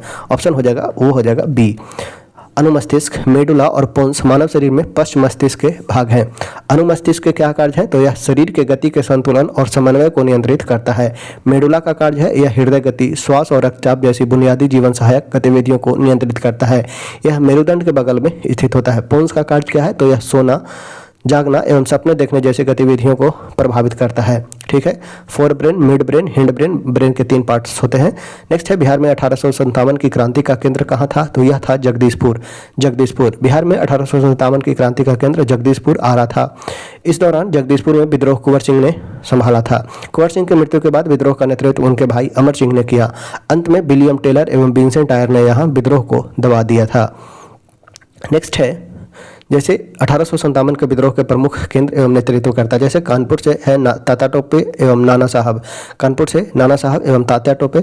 ब्रिटिश दमन करता है कैंपबेल। लखनऊ से बेगम हजरत महल, कैंपबेल एवं हेनरी लॉरेंस दमन करता है। फैजाबाद से नेतृत्व कर रहे हैं मौलवी अहमदुल्लाह एवं ब्रिटिश दमन करता है नील। बरेली से है खान बहादुर खान एवं कैंपबेल ने वहाँ दमन किया था। झांसी से नेतृत्व कर रहे हैं रानी लक्ष्मीबाई एवं तात्या टोपे। जनरल हीरोज के द्वारा युद्ध के समय ही रानी लक्ष्मीबाई वीरगति को प्राप्त हुई थी। जबलपुर से हैं रघुनाथ शाह, गढ़ मंडली से हैं शंकर शाह और मांडर शाह के द्वारा दमन किया गया था। दिल्ली से हैं बख्त खां जो बहादुर शाह जफर का सेनापति है एवं बहादुर शाह खुद नेतृत्व कर रहे होते हैं, जो मुगल के लास्ट रूलर होते हैं। जॉन निकोलसन एवं हडसन ने यहाँ दमन किया था। इलाहाबाद से नेतृत्व कर रहे हैं लियाकत अली एवं कर्नल नील ने यहाँ दमन किया था। जेम्स हरग्रीव्स, नेक्स्ट है जेम्स हरग्रीव्स ने किस मशीन का आविष्कार किया था? तो स्पेनिंग जेनी का जेम्स हरग्रीव्स ने। जेम्स हरग्रीव्स द्वारा 1764 में स्पेनिंग जेनी का आविष्कार किया गया। स्पेनिंग जेनी 1764 में आविष्कृत इस मशीन से कताई की प्रक्रिया तेज कर दी और मजदूरों की मांग घटा दी। एक ही पट्टियां घुमाने वाला एक मजदूर बहुत सारी तकलियों को घुमा देता और एक साथ कई धागे बना लेते थे। 1840 के दशक के औद्योगिकरण के पहले चरण में कपास उद्योग बड़ा उद्योग बन चुका था। नेक्स्ट है उपकरण एवं उसके आविष्कारक, जैसे कॉर्पेट स्वीपर के आविष्कारक हैं मेलविल ब्रेसेल। डीसी मोटर के आविष्कारक हैं Zenobe Gramme. AC motor Nikola Tesla. Printing press Gutenberg. Rubber Hancock. Pressure cooker Denis Papin. सौरमंडल की खोज कोपरनिकस के द्वारा किया गया। टाइपराइटर की खोज क्रिस्टोफर सोल्स के द्वारा। स्टील का खोज बेसेमर के द्वारा। थर्मोस्कोप का खोज गैलीलियो के द्वारा एवं थर्मामीटर का खोज फॉरेनहाइट के द्वारा किया गया था। नेक्स्ट है असहयोग आंदोलन को कब वापस लिया गया? तो असहयोग आंदोलन हिंसक हो जाने के कारण 12 फरवरी 1922 को वापस लिया गया था। ऑप्शन हो जाएगा सी। 12 फरवरी 1922 को असहयोग आंदोलन वापस लिया गया था। 4 फरवरी 1922 को चौराचारी कांड हुआ जिसमें आंदोलनकारियों ने थाने में आग लगा दी, जिसमें एक थानेदार एवं 21 सिपाही की मृत्यु हो गई। इसी कारण बारदौली प्रस्ताव के माध्यम से गांधी जी ने असहयोग आंदोलन रोक दिया था। क्वेश्चन पूछा जाता है जब यहाँ पे चौराचारी कांड होता है तो उस समय गांधी जी कहाँ थे? तो उस समय गांधी जी बारदौली में होते हैं। ठीक है। और बारदौली प्रस्ताव के माध्यम से गांधी जी ने असहयोग आंदोलन को रोक दिया। महात्मा गांधी जी 9 जनवरी 1915 को दक्षिण अफ्रीका से भारत लौटे थे। 1917 में चंपारण सत्याग्रह, बागान व्यवस्था के खिलाफ गांधी जी का भारत में पहला सत्याग्रह था। 1918 में गुजरात के खेड़ा जिला में किसानों की मदद के लिए सत्याग्रह किया एवं 1918 में ही अहमदाबाद मिल मजदूरों के लिए गांधी जी ने आंदोलन किया था। नेक्स्ट है रॉकेट किस संरक्षण सिद्धांत पर कार्य करता है? तो रॉकेट संवेग संरक्षण सिद्धांत पर कार्य करता है। संवेग संरक्षण के सिद्धांत पर कार्य करता है रॉकेट। विद्युत जनित्र वैद्युत चुंबकीय प्रेरण की घटना पर आधारित है। लैक्टोमीटर आर्किमिडीज के सिद्धांत पर कार्य करता है। वेंचुरी मीटर नली में द्रव के प्रवाह की दर ज्ञात की जाती है। यह बर्नौली प्रमेय पर आधारित है। घड़ी में क्वार्टज क्रिस्टल का काम दाब विद्युत प्रभाव यानी कि पीजो इलेक्ट्रिक इफेक्ट पर आधारित होता है। परमाणु बम नाभिकीय विखंडन के सिद्धांत पर आधारित होता है। हाइड्रोजन बम अनियंत्रित नाभिकीय संलयन पर होता है। परमाणु बम नाभिकीय विखंडन पर एवं हाइड्रोजन बम अनियंत्रित नाभिकीय संलयन पर आधारित होता है।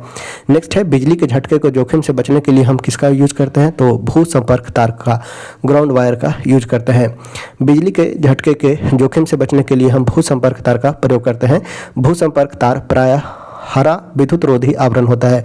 कलर पूछा जाता है तो यह होता है हरा। अगर लाइव वायर का पूछा जाएगा तो यह होता है रेड। लाइव वायर का होता है रेड और भू संपर्क ग्राउंड वायर का होता है हरा। न्यूट्रल का होता है ब्लैक। ठीक है, न्यूट्रल का होता है वो होता है ब्लैक। घर के निकट भूमि के भीतर बहुत गहराई पर स्थित धातु के बेड से संयोजित होती है। इस तार का उपयोग विशेषकर स्त्री यानी कि प्रेस, टोस्टर, मेज का पंखा, रेफ्रिजरेटर आदि धातु के आवरण वाले विद्युत संधारित्रों में सुरक्षा के उपाय के रूप में किया जाता है। नेक्स्ट है पी और क्यू किसी कार्य को 12 दिन में कर सकते हैं, 15 दिनों में क्यू और आर 20 दिन में। कहता है पी और क्यू किसी कार्य को 12 दिन में कर सकते हैं। पी प्लस क्यू 12 दिन में कर सकते हैं, 15 दिन में क्यू और आर। पी प्लस क्यू दिया गया है 15 दिन में, क्यू प्लस आर दिया गया है 20 दिन में, आर और पी 15 दिन में, क्यू और आर। ठीक है, आर और पी का वैल्यू दिया गया है 20 दिन में। ठीक है, सॉरी, पी प्लस क्यू का वैल्यू है 12 दिन में। पी प्लस क्यू कर सकते हैं 12 दिन में, क्यू और आर कर सकते हैं 15 दिन में और आर और पी कर सकते हैं, ये कर सकते हैं 20 दिन में। तो पूछा गया है ये सब एक साथ मिलकर कितने दिनों में काम करेंगे, तो टोटल को ऐड कर देंगे कुछ इस प्रकार से। P प्लस Q 12 दिन दिया गया है, Q R 15 दिन, R P 20 दिन। एलसीएम निकाल लेंगे 12 15 20 का, तो 12 15 20 है 60, हमें 60 यूनिट काम करना है। अगर P और Q करते हैं 12 यूनिट एक दिन में तो इन्हें कार्य करने में लगेगा टोटल 5 दिन। Q R करते हैं टोटल 15 दिन में तो 60 यूनिट करने में लगा 4 दिन। ठीक है, R और P 20 यूनिट करते हैं एक दिन में तो 60 यूनिट काम करने में लगा 3 दिन। तो P Q R का कार्य क्षमता हो जाएगा 5 4 3 यानी कि 5 4 9 3 12। ठीक है, 12 एक दिन में करेंगे अगर सभी करें तो पी क्यू आर की क्षमता 12/2 यानी कि 6 हो जाएगा और एक साथ करने में लगा 60। टोटल यूनिट काम करना था, एक दिन में कर रहे हैं 6, तो टोटल टाइम लगेगा वो लगेगा 10 दिन। नेक्स्ट है दूसरे आवर्त में तत्वों के लिए कौन सा कोष सबसे बाहरी है। दूसरे आवर्त में तो यह हो जाएगा एल कोष। दूसरे आवर्त में तत्वों के लिए एल कोष बाहरी है। आधुनिक आवर्त सारणी में 18 ऊर्ध्वाधर स्तंभ जिन्हें समूह कहा जाता है, 7 क्षैतिज पंक्तियां जिन्हें आवर्त कहा जाता है। किसी कोष में इलेक्ट्रॉनों की अधिकतम संख्या 2n² पर निर्भर करती है। n नाभिक के नियत कोषों की संख्या है। k कोष में 2n² यानी कि 2 गो, l में 2 दूनी 4 दूनी 8 गो, तीसरे में 18 गो, चौथे में 32 इस प्रकार से होता है। नेक्स्ट है निम्नलिखित में कौन 2 8 4 इलेक्ट्रॉनिक विन्यास प्रदर्शित करता है, यानी कि 8 2 10 और 4 14। तो सोडियम 11, मैग्नीशियम 12, एल्युमिनियम 13, सिलिकॉन का 14 होता है। सिलिकॉन का वो एटॉमिक नंबर होता है वो होता है 14। ठीक है, सोडियम 11, मैग्नीशियम 12, एल्युमिनियम 13, सिलिकॉन 14। ठीक है, तो यह हो जाएगा 2 8 4 यानी कि सिलिकॉन का। ठीक है, आवर्त सारणी में तत्वों की स्थिति उसकी रासायनिक अभिक्रियाशीलता का पता चलता है। संयोजकता क्या है, तो किसी भी तत्व की संयोजकता उसके परमाणु के सबसे बाहरी कोष में उपस्थित संयोजक इलेक्ट्रॉन की संख्या से निर्धारित होती है। आधात्में आवर्त सारणी के दाईं तरफ स्थित होती है। नेक्स्ट है फ्लेमिंग के बाएं हाथ के नियम के अनुसार मध्यमा उंगली किसका प्रतिनिधित्व करता है, तो विद्युत धारा की दिशा का। फ्लेमिंग के बाएं हाथ के नियम के अनुसार मध्यमा उंगली विद्युत धारा की दिशा का प्रतिनिधित्व करता है। फ्लेमिंग का वाम हस्त नियम, देखिए 2 नियम याद रखना है। फ्लेमिंग का वामा हस्त नियम यानी कि left hand rule. Left hand rule कहाँ पे अप्लाई होगा लेफ्ट हैंड रूल अप्लाई होगा वो होगा मोटर में। वही राइट हैंड रूल को अप्लाई करेंगे जनरेटर में। ठीक है, लेफ्ट हैंड रूल को अप्लाई करेंगे मोटर में और राइट हैंड रूल को अप्लाई करेंगे जनरेटर में। तीनों अंगुलों को परपेंडिकुलर बैठा के FBL कर देंगे। ठीक है, नेक्स्ट है ताप बढ़ने पर ध्वनि तरंग की चाल क्या होती है। ताप बढ़ने पर ध्वनि तरंग की चाल क्या होगा, तो यह बढ़ता है। ताप यदि बढ़ेगा यानी कि टेम्परेचर बढ़ेगा तो ध्वनि की चाल यह भी बढ़ेगी। वायु में प्रति डिग्री 1 डिग्री C ताप बढ़ने पर ध्वनि की चाल 0.61 मीटर बढ़ जाती है। ध्वनि के मुख्यतः 3 लक्षण होते हैं। वो लक्षण कौन कौन से हैं, तो प्रबलता तारत्व एवं गुणता। प्रबलता, तारत्व एवं गुणता। किसी माध्यम में ध्वनि की चाल मुख्यतः माध्यम की प्रत्यास्थता तथा घनत्व पर डिपेंड करता है। ध्वनि की चाल सबसे अधिक ठोस में, उसके बाद द्रव में और उसके बाद होगा गैस में। जब ध्वनि एक माध्यम से दूसरे माध्यम में जाती है तो ध्वनि की चाल और तरंगदैर्घ्य बदल जाती है। देखिए ध्यान देना है, चाल और तरंगदैर्घ्य बदलता है लेकिन आवृत्ति नहीं बदलता है। किसी माध्यम में ध्वनि की चाल आवृत्ति पर डिपेंड नहीं करता है। ध्वनि की चाल पर दाब का कोई प्रभाव नहीं पड़ता, प्रेशर का कोई प्रभाव नहीं पड़ता, आवृत्ति नहीं चेंज होता है। ध्वनि की तीव्रता का मात्रक है बेल। बेल एक बड़ा मात्रक है परंतु व्यवहार में यूज किया जाता है वो है डेसिबल। डेसिबल एकल आवृत्ति की ध्वनि को टोन कहा जाता है। ठीक है, टोन कहा जाता है। नेक्स्ट है, एक महाविद्यालय में 4200 विद्यार्थी हैं, उनमें से 10% लड़कियां हैं, तो उस विद्यालय में कितने लड़के हैं? तो 4200 गुना 90/100। ठीक है, यानी कि 20 से 20 यहाँ पे कैंसिल हो जाएगा, तो 42 गुने 90 कर देंगे तो हमारा आ जाएगा आंसर 3780। ठीक है, ऑप्शन हो जाएगा बी। नेक्स्ट है, एक दुकानदार ने एक कुर्ती 600 में खरीदा, 675 रुपये में बेच दी, तो लाभ कितना हुआ? तो 75 रुपया उसे लाभ होता है, यानी कि लाभ 75, तो लाभ प्रतिशत लाभ गुने 100 बटा क्रयमूल, तो क्रयमूल हमारा था 600। ठीक है, तो 20 से 20, 6 से 6 दूनी 12 छक 72, 3 75, यानी कि 12 पॉइंट हो जाएगा 5, 12.5%, यानी कि ऑप्शन हो जाएगा बी। नेक्स्ट है, एक बैग में 1 रुपया 50 पैसा 25 पैसे 10 पैसे के सिक्के हैं। 1 रुपया का है, 50 पैसा का है, 25 पैसा, 1 रुपया 50 पैसा 25 पैसा और 10 पैसे के सिक्के 1 3 5 7 है। यदि कुल राशि है 22.25। ठीक है, 22.25, यानी कि यहाँ से निकाल लेंगे तो 1 रुपया 50 पैसा, 1 रुपया 50 पैसा 25 25 से, यानी कि 1 रुपया 25 पैसा और 70 पैसा, टोटल को जोड़ देंगे 1 रुपया 2 रुपया और 3 रुपया। 3 रुपया हुआ, 50 पैसा और 25 पैसा 75 पैसा, 75 पैसा और 70 पैसा, यानी कि 75 और 70, 7 दूनी 14, 140, यानी 145, यानी कि ये हो जाएगा 4 रुपया 45 पैसा, यानी कि डिवाइड करेंगे 4.45 से। तो 25 पैसे वाला सिक्कों की संख्या पूछा गया है, तो इंटू कर देंगे कितना? इंटू कर देंगे 5। ये कैलकुलेट करेंगे, हमारा आंसर आ जाएगा, वो आ जाएगा 25। ठीक है, आंसर आ जाएगा, वो आ जाएगा कितना? तो 25 आ जाएगा। नेक्स्ट है, कॉलम ए के साथ कॉलम बी को मिलाना है। लैक्टिक अम्ल, लैक्टिक अम्ल किस में पाया जाएगा? तो दही में पाया जाता है लैक्टिक एसिड। ऑक्जेलिक अम्ल, ऑक्जेलिक टमाटर में पाया जाता है ऑक्जेलिक एसिड। सिरका में पाया जाता है एसिटिक एसिड, यानी कि 2 1 3 हो जाएगा, 2 1 3, ऑप्शन हो जाएगा ए। सिरका में एसिटिक अम्ल, संतरा नींबू में सिट्रिक अम्ल, इमली में टार्टेरिक अम्ल, टमाटर में ऑक्जेलिक अम्ल, खट्टा दूध में लैक्टिक अम्ल, चींटी के डंक में फॉर्मिक एसिड, नेटल यानी कि बिछुआ पौधा के डंक में मेथेनोइक अम्ल। अम्लीय वर्षा का पीएच मान कितना होता है? तो अम्लीय वर्षा का पीएच मान होता है 5.6 से कम। जब वर्षा का जो बारिश होता है उसका पीएच वैल्यू 5.6 से कम हो जाता है तो उसे अम्लीय वर्षा कहा जाता है। अम्लीय वर्षा सल्फर और नाइट्रोजन के ऑक्साइड के कारण होता है। सल्फर और नाइट्रोजन के ऑक्साइड 5.6 से कम हो जाता है। हमारे शरीर का पीएच का परास 7 से 7.8 के बीच रहता है। मुंह का पीएच जब 5.5 से कम हो जाता है तो दांत का क्षय प्रारंभ हो जाता है। ठीक है, दंत क्षय होता है 5.5 से कम आने पे। जठरस, जठरस का पीएच वैल्यू होता है 1.2, नींबू का रस 2.2, शुद्ध जल का पीएच वैल्यू होता है 7, रक्त का पीएच होता है 7.4, मिल्क ऑफ मैग्नीशिया का 10 और सोडियम हाइड्रोक्साइड का 14। नेक्स्ट है, अफीम युद्ध किन दो देशों के बीच हुआ था? तो अफीम युद्ध चीन और इंग्लैंड के बीच लड़ा गया था। अफीम युद्ध चीन और इंग्लैंड के बीच लड़ा गया था। पहला अफीम युद्ध 1839 से 42 तक लड़ा गया। यह युद्ध चीन और इंग्लैंड के बीच लड़ा गया था। चीन का प्रतिनिधित्व इस युद्ध में किंग राजवंश ने किया था। दूसरा अफीम युद्ध 1856 से 60 के बीच लड़ा गया। दूसरा अफीम युद्ध को तीर युद्ध या आंग्ल फ्रांसीसी युद्ध के नाम से भी जाना जाता है। यह युद्ध ब्रिटेन और फ्रांस द्वारा चीन के विरुद्ध लड़ा गया था। इन दोनों युद्ध में चीन की हार हुई थी। अफीम युद्ध की शुरुआत में योगदान देने वाला 1792 से 93 का असफल ब्रिटिश व्यापार मिशन था जिसे मैकार्टनी दूतावास के नाम से जाना जाता है। नेक्स्ट है, इंग्लिश से क्वेश्चन पूछा गया है। Select the most appropriate word to fill in the blanks. He is, I don't quite trust him. He is changing so much that I don't quit trust him. ठीक है, he is changing so much that I don't quite trust him, option हो जाएगा C. To get purple with rage means to get purple with rage, इसका मतलब क्या होता है? To become very angry, बहुत ही नाराज होना, बहुत ही नाराज होना।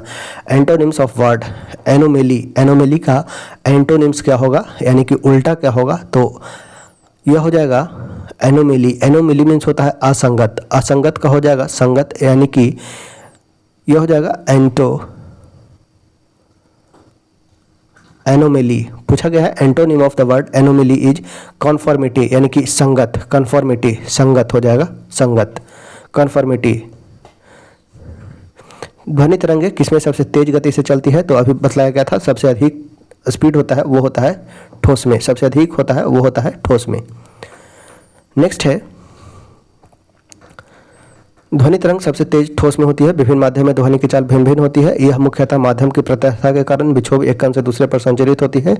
कोई माध्यम जितना प्रत्यास्थ होगा ध्वनि की चाल उसमें उतनी ही अधिक होगी। इसके विपरीत ध्वनि अधिक घनत्व के माध्यम में ध्वनि की चाल कम होती है। ठोस एवं धातुओं की उच्च प्रत्यास्थता के कारण ही ध्वनि की चाल धातुओं में अधिक होती है। जैसे ठोस में सबसे अधिक देखें तो वह याद रखना है एल्युमिनियम में, ठोस में भी सबसे अधिक होता है वो होता है एल्युमिनियम में। वही द्रव्य में इथेनॉल में होता है 1207, पानी में होता है 1481। ये सभी याद नहीं रखना है क्योंकि क्वेश्चन वेरी करता रहता है। तो सबसे याद रखना है कैसे? तो सबसे अधिक होगा वो होगा सॉलिड में, उसके बाद लिक्विड में और उसके सबसे कम होगा गैस में। ठीक है। नेक्स्ट है निम्नलिखित में कौन सा एक समान त्वरण का उदाहरण है? एक समान त्वरण का उदाहरण कौन है? एक तो मुक्त गिरने वाले वस्तु की गति, एक ढाल पर लुढ़कती हुई गेंद की गति, ये सभी दोनों एक समान त्वरण। एक समान त्वरण कहने का क्या अर्थ है? यानी कि प्रत्येक इंस्टेंट पे जो एक्सेलरेशन है सेम रहे। ठीक है। तो एक ढलान पर लुढ़कती हुई गेंद की गति एक समान होगा तो इसका एक्सेलरेशन समान होगा। ऑप्शन हो जाएगा सी। ए और बी दोनों एक समान त्वरण का उदाहरण है। विकल्प और ए और बी दोनों एक समान त्वरण का उदाहरण है। एक समान या अनवरत त्वरण एक प्रकार की गति है जिसमें वस्तु का वेग प्रत्येक समान अवधि में समान मात्रा में बदलता है। एक पिंड जो स्वतंत्र रूप से गिर रहा है गुरुत्वाकर्षण के कारण होने वाले त्वरण का अनुभव करता है, इसलिए इसका त्वरण स्थिर होता है और गति समान रूप से तेज हो रही होती है। एक समान त्वरण के जैसे एग्जाम्पल है एक गेंद का ढलान पर लुढ़कना, स्काई डाइवर का विमान से बाहर कूदना, मुक्त रूप से गिरने वाली वस्तु, ये सभी एक समान त्वरण के एग्जाम्पल हैं। नेक्स्ट है मानव शरीर की सबसे बड़ी कोशिका कौन सी है? तो यह है तंत्रिका कोशिका। मानव शरीर की सबसे बड़ी कोशिका है तंत्रिका कोशिका। तंत्रिका उत्तक की इकाई को न्यूरॉन या तंत्रिका कोशिका कहा जाता है। न्यूरोट्रांसमीटर एक प्रकार का रासायनिक संदेश वाहक होता है जो रासायनिक सिनेप्स के माध्यम से न्यूरॉन से दूसरे न्यूरॉन तक संकेतों को प्रसारित करता है। तंत्रिका तंत्र नर्वस सिस्टम। मनुष्य का तंत्रिका तंत्र 3 भागों में विभक्त है। केंद्रीय तंत्रिका तंत्र, परिधीय एवं स्वायत्त तंत्रिका तंत्र। केंद्रीय तंत्रिका तंत्र किसे कहा जाएगा? तो तंत्रिका तंत्र का वह भाग जो संपूर्ण शरीर एवं स्वयं तंत्रिका तंत्र पर नियंत्रण रखता है। मनुष्य का केंद्रीय तंत्रिका तंत्र 2 भागों से मिलकर बना होता है, मस्तिष्क और मेरुरज्ज से। परिधीय तंत्रिका तंत्र का बात किया जाए तो परिधीय तंत्रिका तंत्र मस्तिष्क एवं मेरुरज्ज से निकलने वाली तंत्रिकाओं का बना होता है। स्वायत्त तंत्रिका तंत्र, स्वायत्त तंत्रिका तंत्र कुछ मस्तिष्क एवं कुछ मेरुरज्ज तंत्रिकाओं का बना होता है। यह शरीर के सभी आंतरिक अंग एवं रक्त वाहिनियों को तंत्रिकाओं की आपूर्ति करता है। नेक्स्ट है निम्नलिखित में किसने कहा कांग्रेस वास्तव में हथियार के बिना गृह युद्ध है? कांग्रेस वास्तव में हथियार के बिना गृह युद्ध है, यह किसने कहा था? तो यह कहा गया था सर सैयद अहमद खान के द्वारा। सर सैयद अहमद खान के द्वारा। लॉर्ड डफरिन ने कहा था यह सूक्ष्म अल्पसंख्यक जनता का प्रतिनिधित्व करता है। लॉर्ड कर्जन ने कांग्रेस के बारे में कहा मेरी बड़ी इच्छा है कि मैं इसे अपने कार्यकाल में ही इसे समाप्त होते देखूं। ठीक है। तो कांग्रेस वास्तव में हथियार के बिना गृह युद्ध है, यह कहा था सर सैयद अहमद खान। ऑप्शन हो जाएगा वो हो जाएगा ए।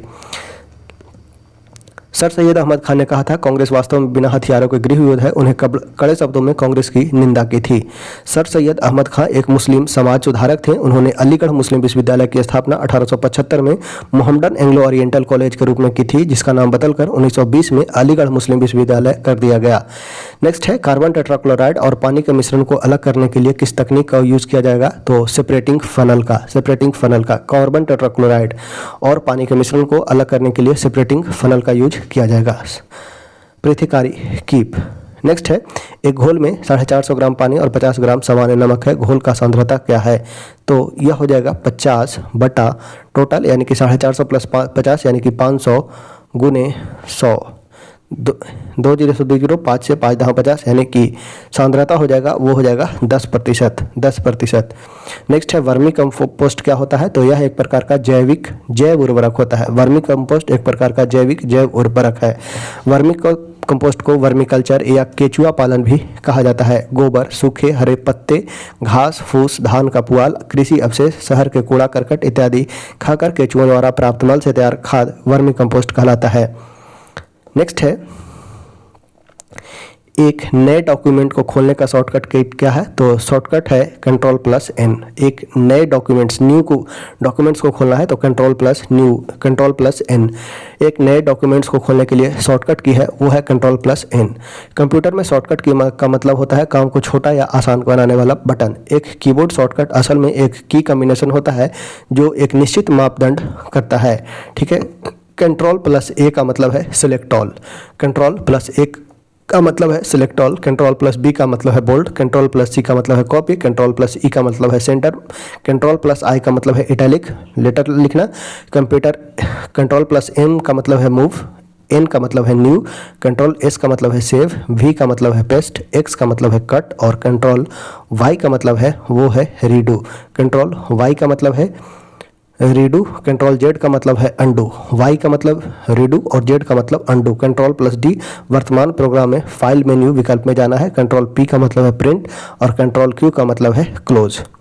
नेक्स्ट है टॉलस्टॉय ने अपनी समाधि के विषय में क्या कहा। टॉलस्टॉय ने अपने समाधि के विषय में कहा निर्धन से निर्धन के समान हो, निर्धन से निर्धन के समान हो। टॉलस्टॉय ने अपने समाधि के विषय में कहा निर्धन से निर्धन के समान हो। टॉलस्टॉय रूसी लेखक, दुनिया के महानतम उपन्यासकार में से एक थे। इनके दो सबसे लंबी कृति वॉर एंड पीस और अन्ना कैरिना काफ़ी प्रसिद्ध हुई है। इनकी डेथ ऑफ इवन इलिच को आमतौर पर उपन्यास के सर्वोत्तम उदाहरण में वर्गीकृत किया जाता है।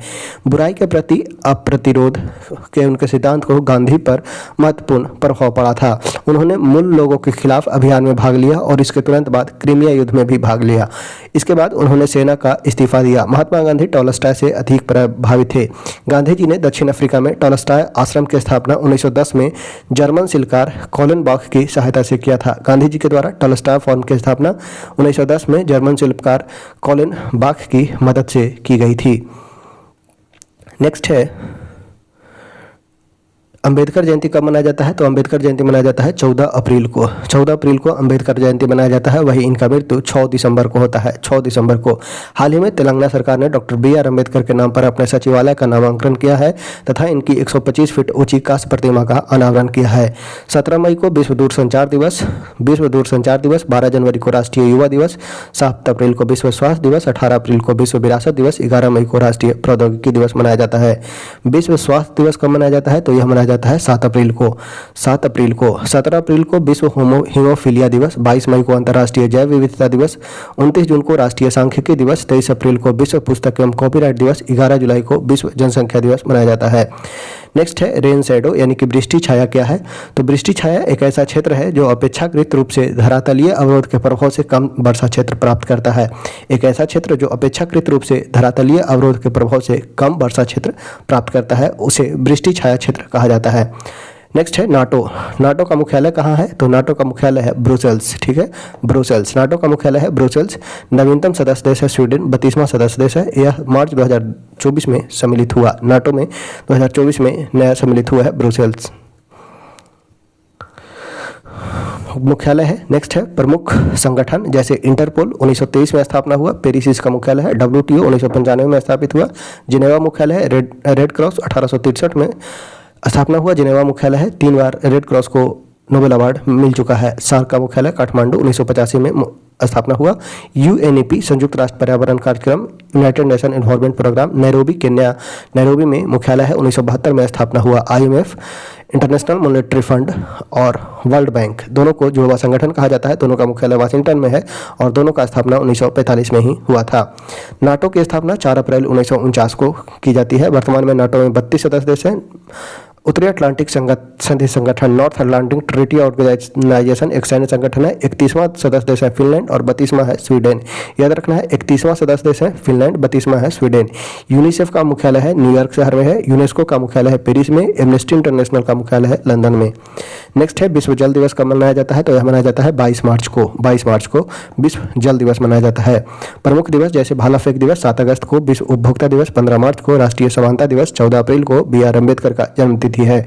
राष्ट्रीय डॉल्फिन दिवस 5 अक्टूबर को, पराक्रम दिवस 23 जनवरी को, सुभाष चंद्र बोस की जयंती सुशासन दिवस 25 दिसंबर को, अटल बिहारी वाजपेयी का राष्ट्रीय एकता दिवस 31 अक्टूबर को, सरदार पटेल के उपलक्ष्य में विश्व यक्ष्मा दिवस 24 मार्च को, प्रवासी भारतीय दिवस 9 जनवरी को, महात्मा गांधी के भारत आगमन के फलस्वरूप विश्व हिंदी दिवस 10 जनवरी को, राष्ट्रीय युवा दिवस 12 जनवरी को, स्वामी विवेकानंद का जन्मतिथि है। राष्ट्रीय मतदाता दिवस 25 जनवरी को 1950 में, राष्ट्रीय मतदाता दिवस 25 जनवरी को 1950 में हमारा इलेक्शन कमीशन ऑफ इंडिया की स्थापना की गई थी। विश्व कैंसर दिवस 4 फरवरी को, राष्ट्रीय विज्ञान दिवस 28 फरवरी को, विश्व वन्य जीव दिवस 3 मार्च को, महिला दिवस 8 मार्च को, वानिकी दिवस विश्व वानिकी दिवस 21 मार्च को, विश्व स्वास्थ्य दिवस 7 अप्रैल को, पृथ्वी दिवस 22 अप्रैल को, प्रेस स्वतंत्रता दिवस यह मनाया जाता है 3 मई को, विश्व पर्यावरण दिवस 5 जून को एवं अंतर्राष्ट्रीय योग दिवस मनाया जाता है 21 जून को।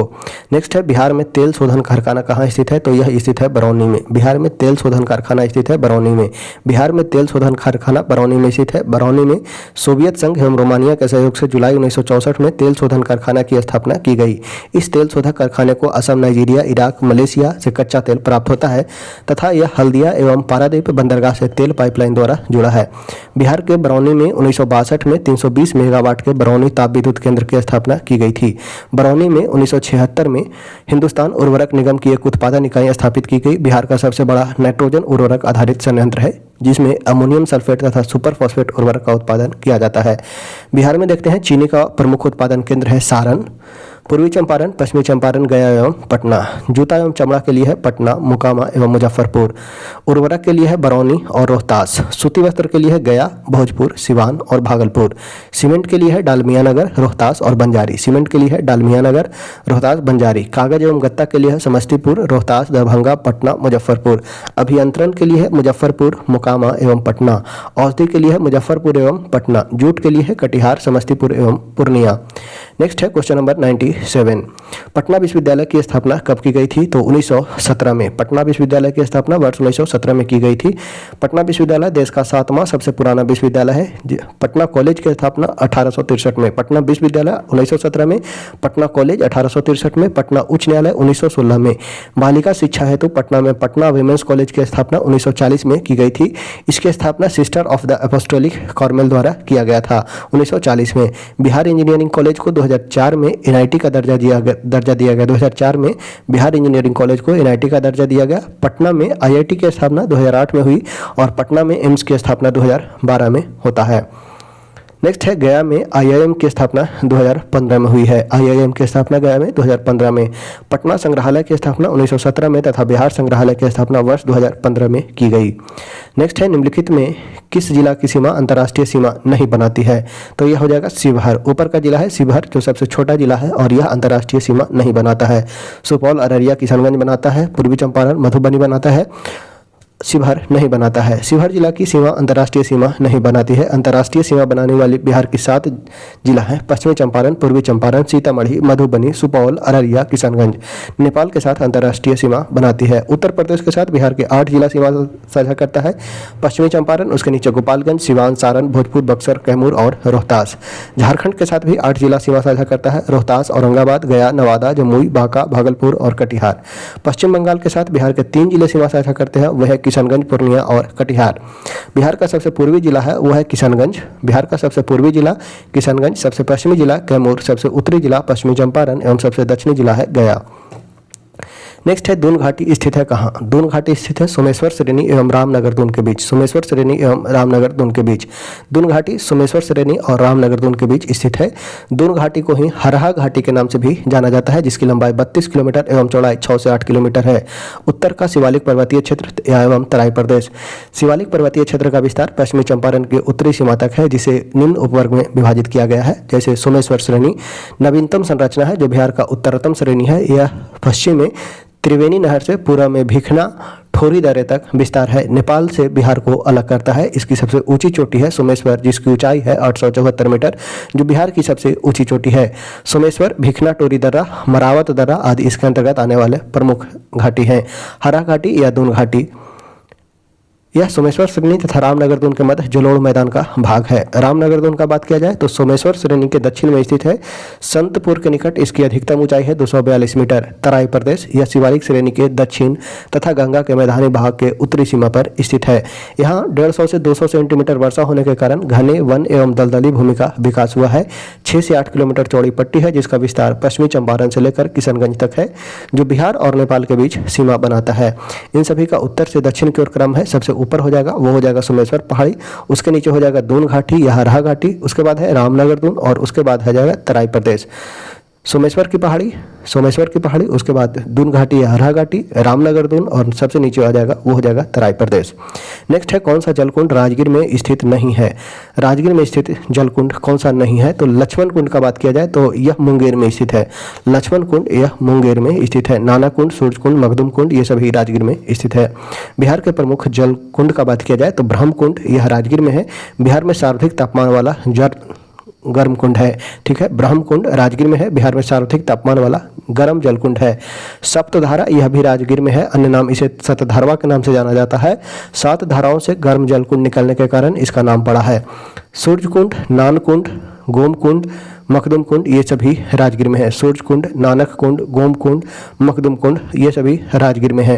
लक्ष्मण कुंड और सीता कुंड ये मुंगेर में है। मुंगेर का सर्वाधिक है लक्ष्मण कुंड। याद रखना है राम सीता लक्ष्मण और सीता ये दोनों मुंगेर में है। जन्म कुंड भीम बांध ये भी मुंगेर में है। ठीक है, जन्म कुंड और भीम बांध। ऋषि कुंड, रामेश्वर कुंड, भरारी कुंड, अग्निकुंड, यहाँ पे याद रखना है अग्निकुंड गया में है।